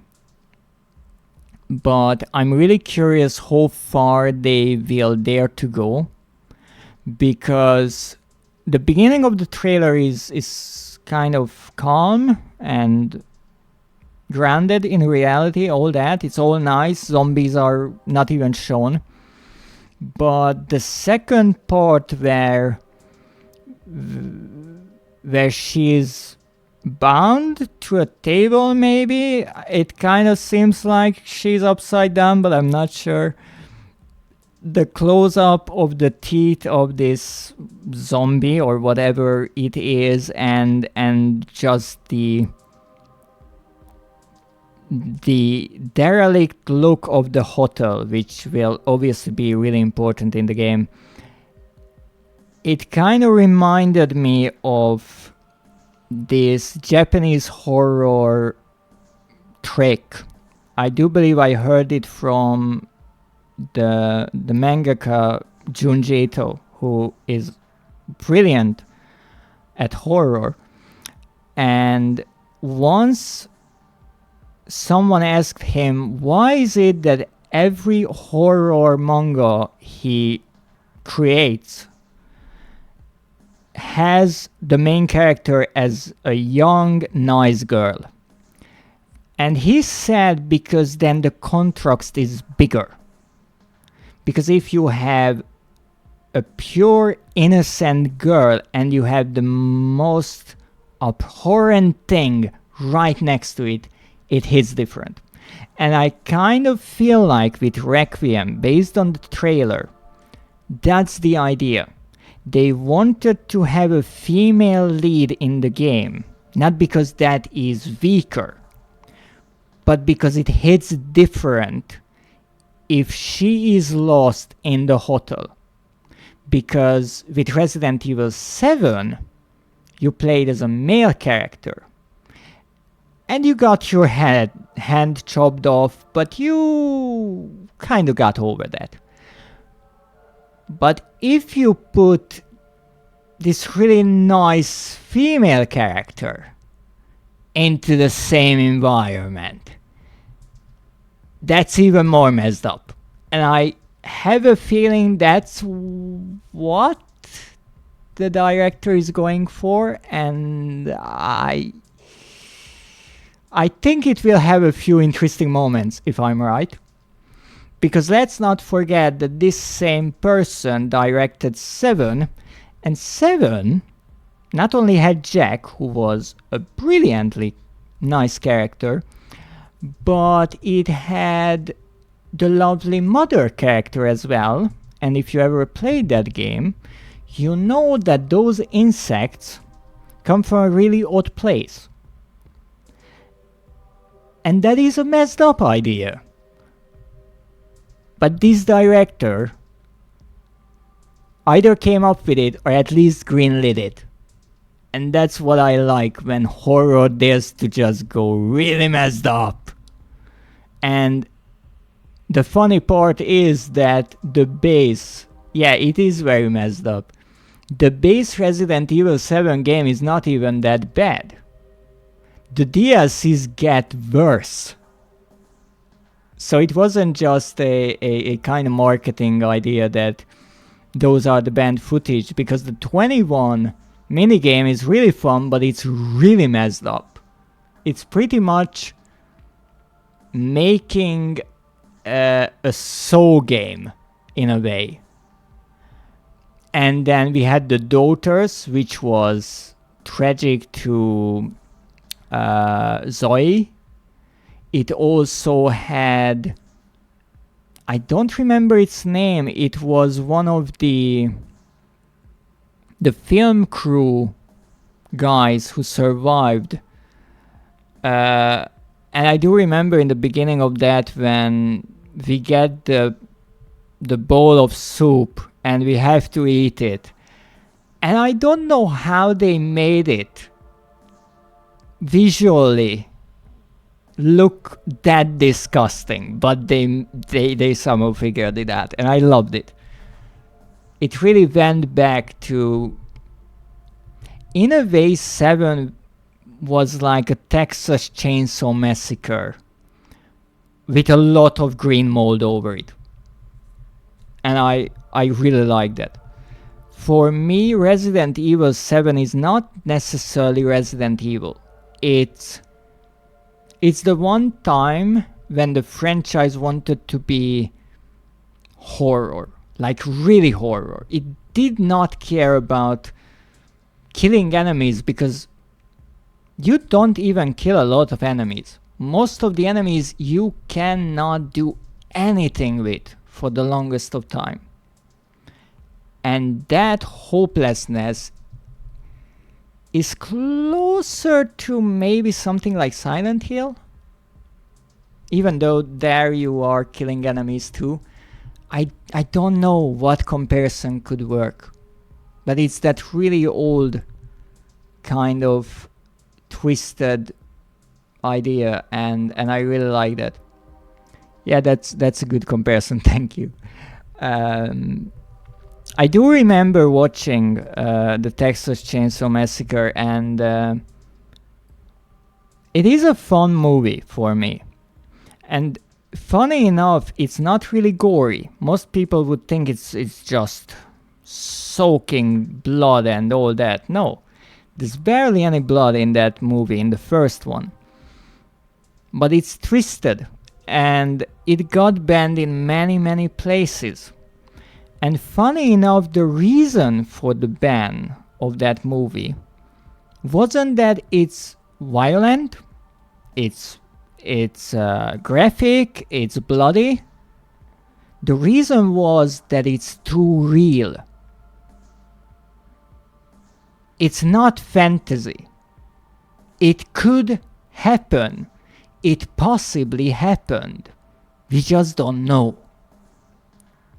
And in a way, Resident Evil 7 works similar. Obviously, the mold is a bit of a stretch. But a few people disappearing in the swamps of Louisiana is possibly not fiction.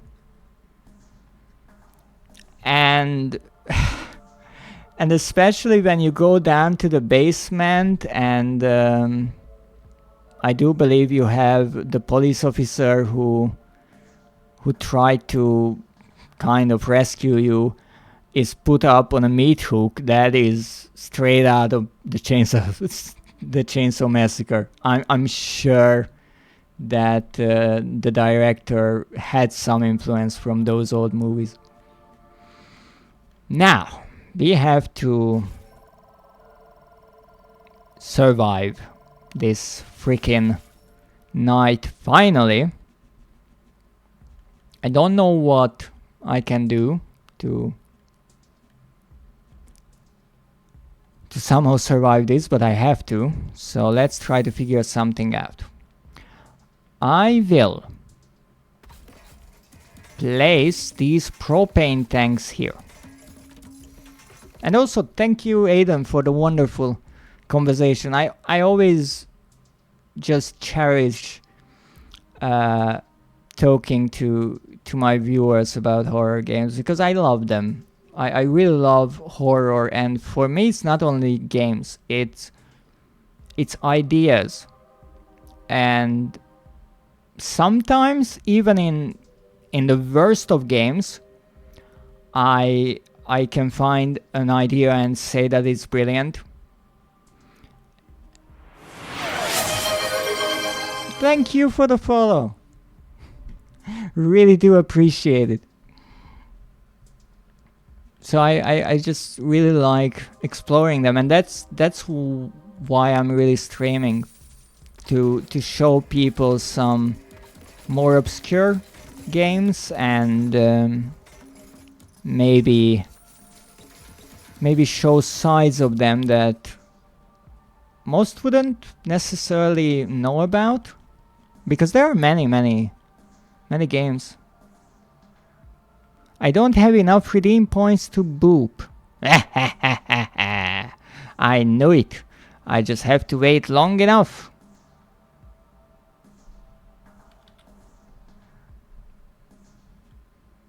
You know, it is heartwarming when your community comes together for a common goal. It really is. I don't know why it is booping my nose, but I appreciate it. Even though it gets my nose all itchy, I only have the microphone to scratch it with, so that's on you. All the noise, that's your fault. Stop it! I have to pay attention here. Wow. So nice, my community coming together.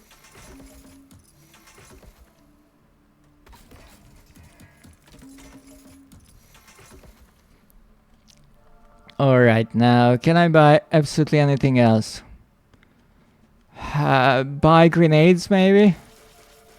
How many grenades can I buy? 17, okay, we're going with that.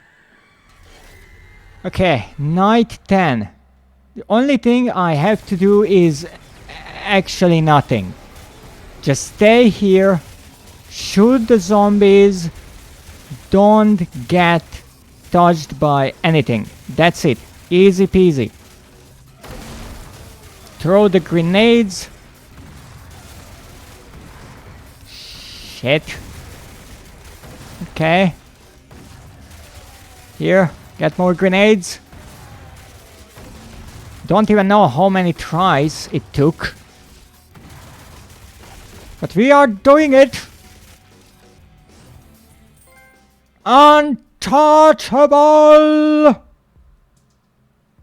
We are untouchable!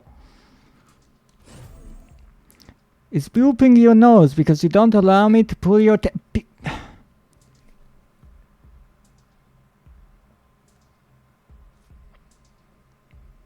How would you pull my tail? Also, Aiden, you might want to duck. Just an advice. You don't have to follow it.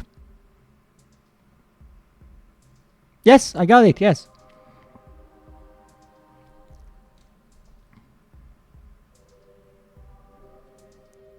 Most of the base was mostly destroyed, but we got it, which means that we're one trophy closer to what we wanted.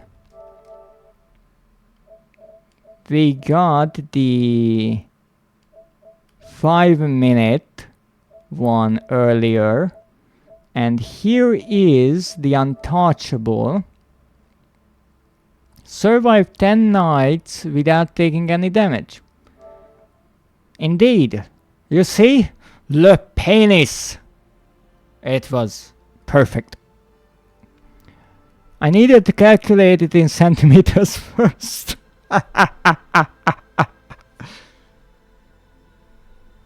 I love it. So, Aiden, you might not understand why you got a brick thrown at you, but let me explain. The thing is that Safely here, how can I say it? Greets people that way if they are taller than Safely. That is about 80% of the world's population, but they have plenty of bricks. So, as I said, you might want to duck. Or get a hard hat, that's also really useful.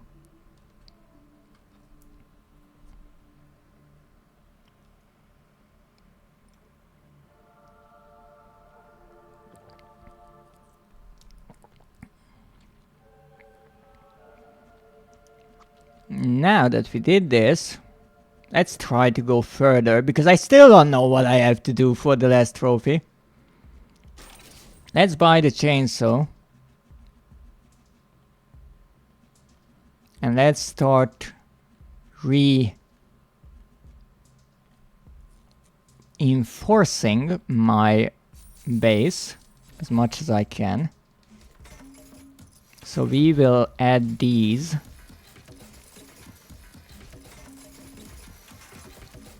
Like so. Put the armored here.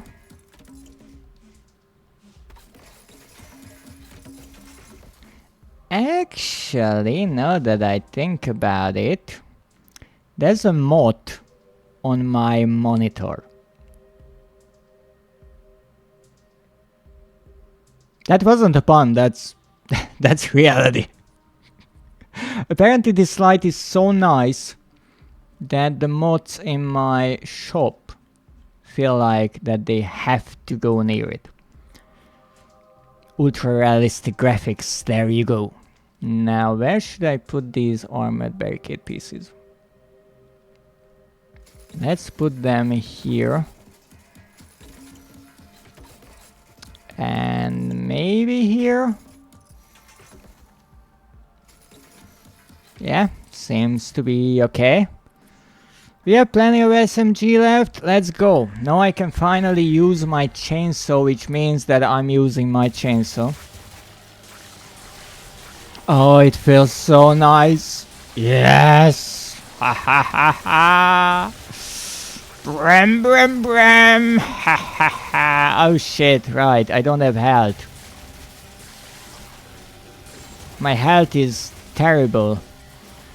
Because I never upgraded it. I needed long range, so I put all my points into that. I really like how they are standing out there for no apparent fucking reason. But apparently that was all I could do with the chainsaw, or maybe not, because I got a medkit. Come on! 100 health, that's what I want, haha! I don't have a lot of health, but I have a lot of chainsaw teeth for you. Oh, they broke a lot. Pesky zombies. Alright. So nice to have it back. I mean the chainsaw. Now what do we need? We need 6 of these. Why do I have one stored? Because I can't count or because I messed up? Good question. Now, we have to or should put an entire row of barricades around us, but that's not possible. I could buy a few. And by the way, if you notice that the screen is staring a bit, as in it looks like the VSync is turned off, that is the game. That's not the stream. I don't know why it does it. I think there's just too many things on the screen. Well, I gotta go take care of lunch now. I'll be lurking. Thank you very much and have a wonderful lunch. Have a good rest of the stream. Thank you so much for joining.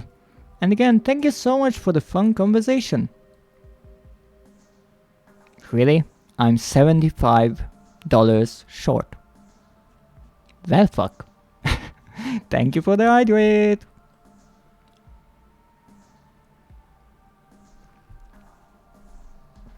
Now, let's go. This will not hold them, will it?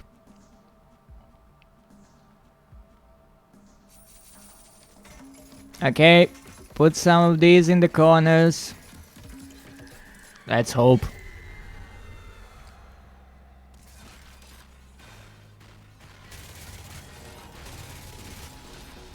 Let's shoot some of them. They are stronger now, so that's a problem.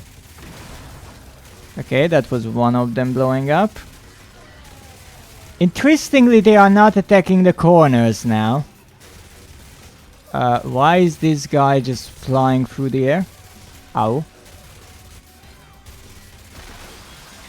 You know what? I have a chainsaw. I'm invisible. Doesn't really help. Doesn't help if you are wielding a chainsaw. Yeah, that's the help that I needed. I'm honestly not really believing that I will survive this, but who knows?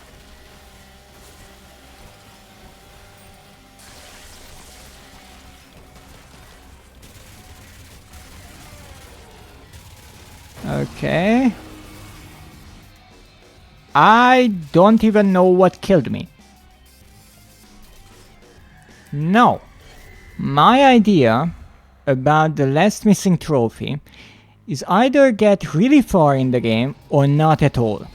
So I will try to die right away, and that would be realistically not difficult, but unlikely to happen. Dying in the first round? Nah. Not likely. And there it is, the platinum. Indeed, abandon all hope if you die in the first round. That was a cheeky little trophy. Abandon all hope. Indeed, that's it. That's the last trophy missing.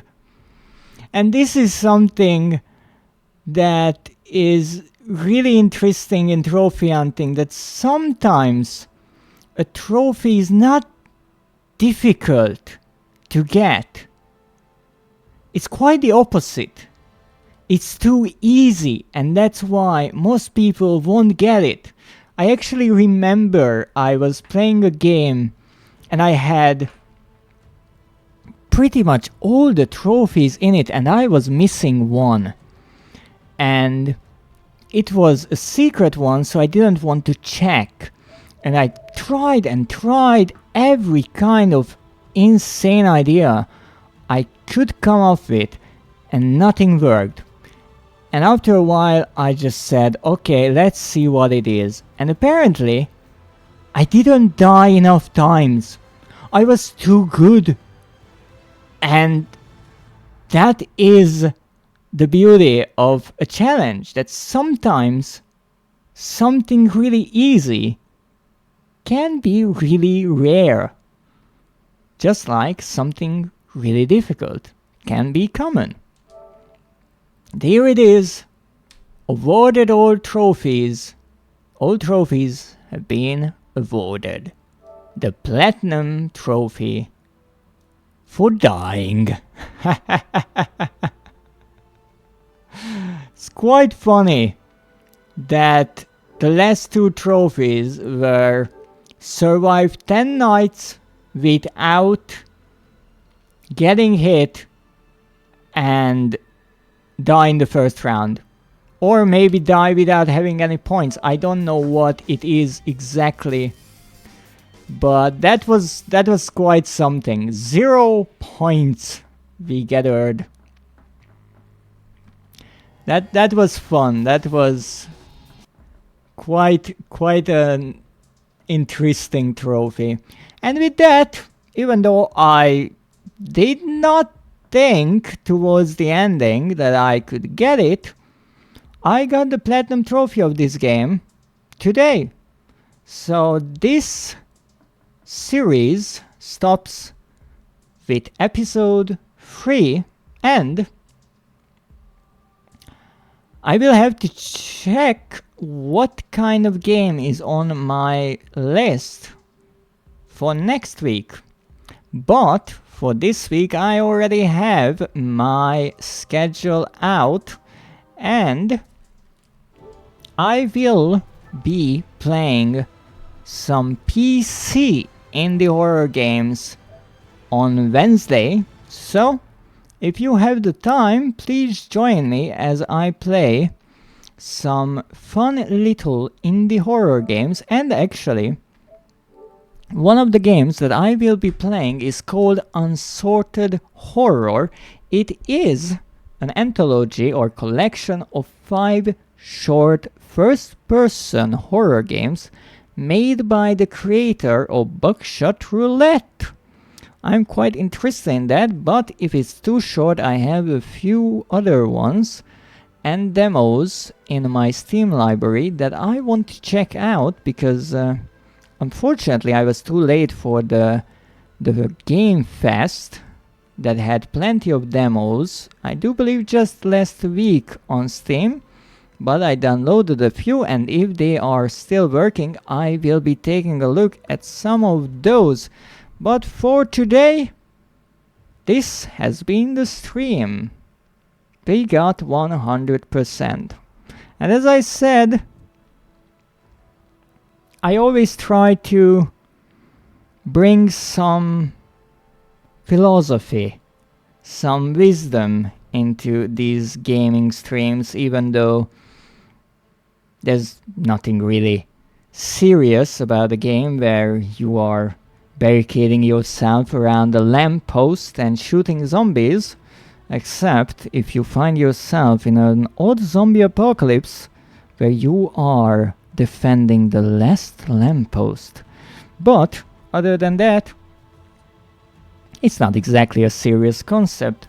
However, I do want to use this game and this trophy hunting as an example that if you put your mind to something, you can indeed do whatever you want.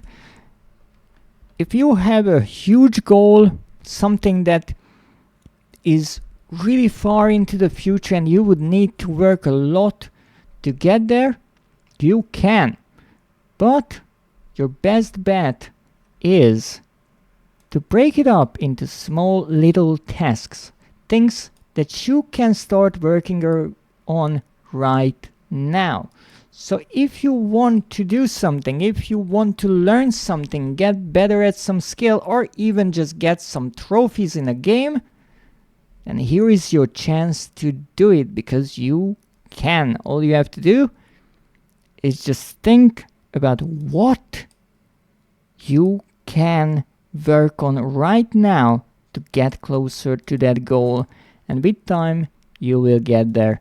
Because, little tidbit of fun fact, I started streaming almost a year ago, and I got here and I have wonderful viewers. I have more than 130 followers, which is quite fitting, I would like to say. But I wouldn't be complaining if we turn that into 1300 later on. And I am absolutely delighted that I get to talk about wonderful horror games and concepts with my viewers and maybe entertain you and motivate you a bit. So don't forget to hydrate, especially if it's hot wherever you are. You need to hydrate even more. So take some water, tea, or whatever you prefer. Maybe get some snacks. Get up from your chair if you've been staring at the screen for so long watching my stream. Thank you so much, but your health comes first. So get up, stretch a bit, and enjoy your day. I'll see you next on Wednesday with some unsorted horror, but for now I have to find someone to raid, and I have no clue how to, because I'm still getting used to the two monitors, and yeah, it's tricky. I don't know how people keep up with two monitors at the same time. I understand they have two eyes, but mine mostly look at the same thing. Maybe that's my shortcoming. I'm getting soju and ramen. That sounds magnificent. A good ramen is always nice. I love a good ramen. Just the broth is so nice. And just to admit how much you got my mind on ramen, instead of writing /raid, I wrote /ramen. And I don't think that I can ramen someone on Twitch. But thank you so much for joining me today. And why isn't the raid working? Did I really write ramen? Maybe? Okay, now it's working. I usually use my laptop, my iPad, and my phone at the same time. How? These young people. They are so full of energy. Well, I used to be young. I guess. I honestly don't remember. But today we are going to raid the wonderful Vivian Reg. I'm pretty sure I butchered their name.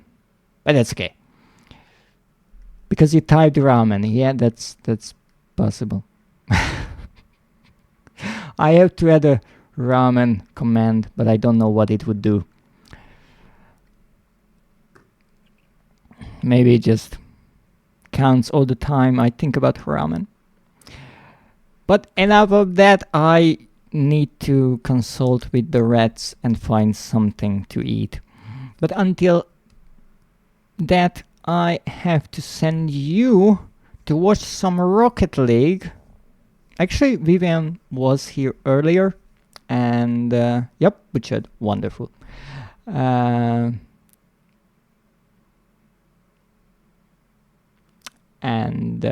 with that, thank you for joining me today. Have a wonderful day, and as always, good night.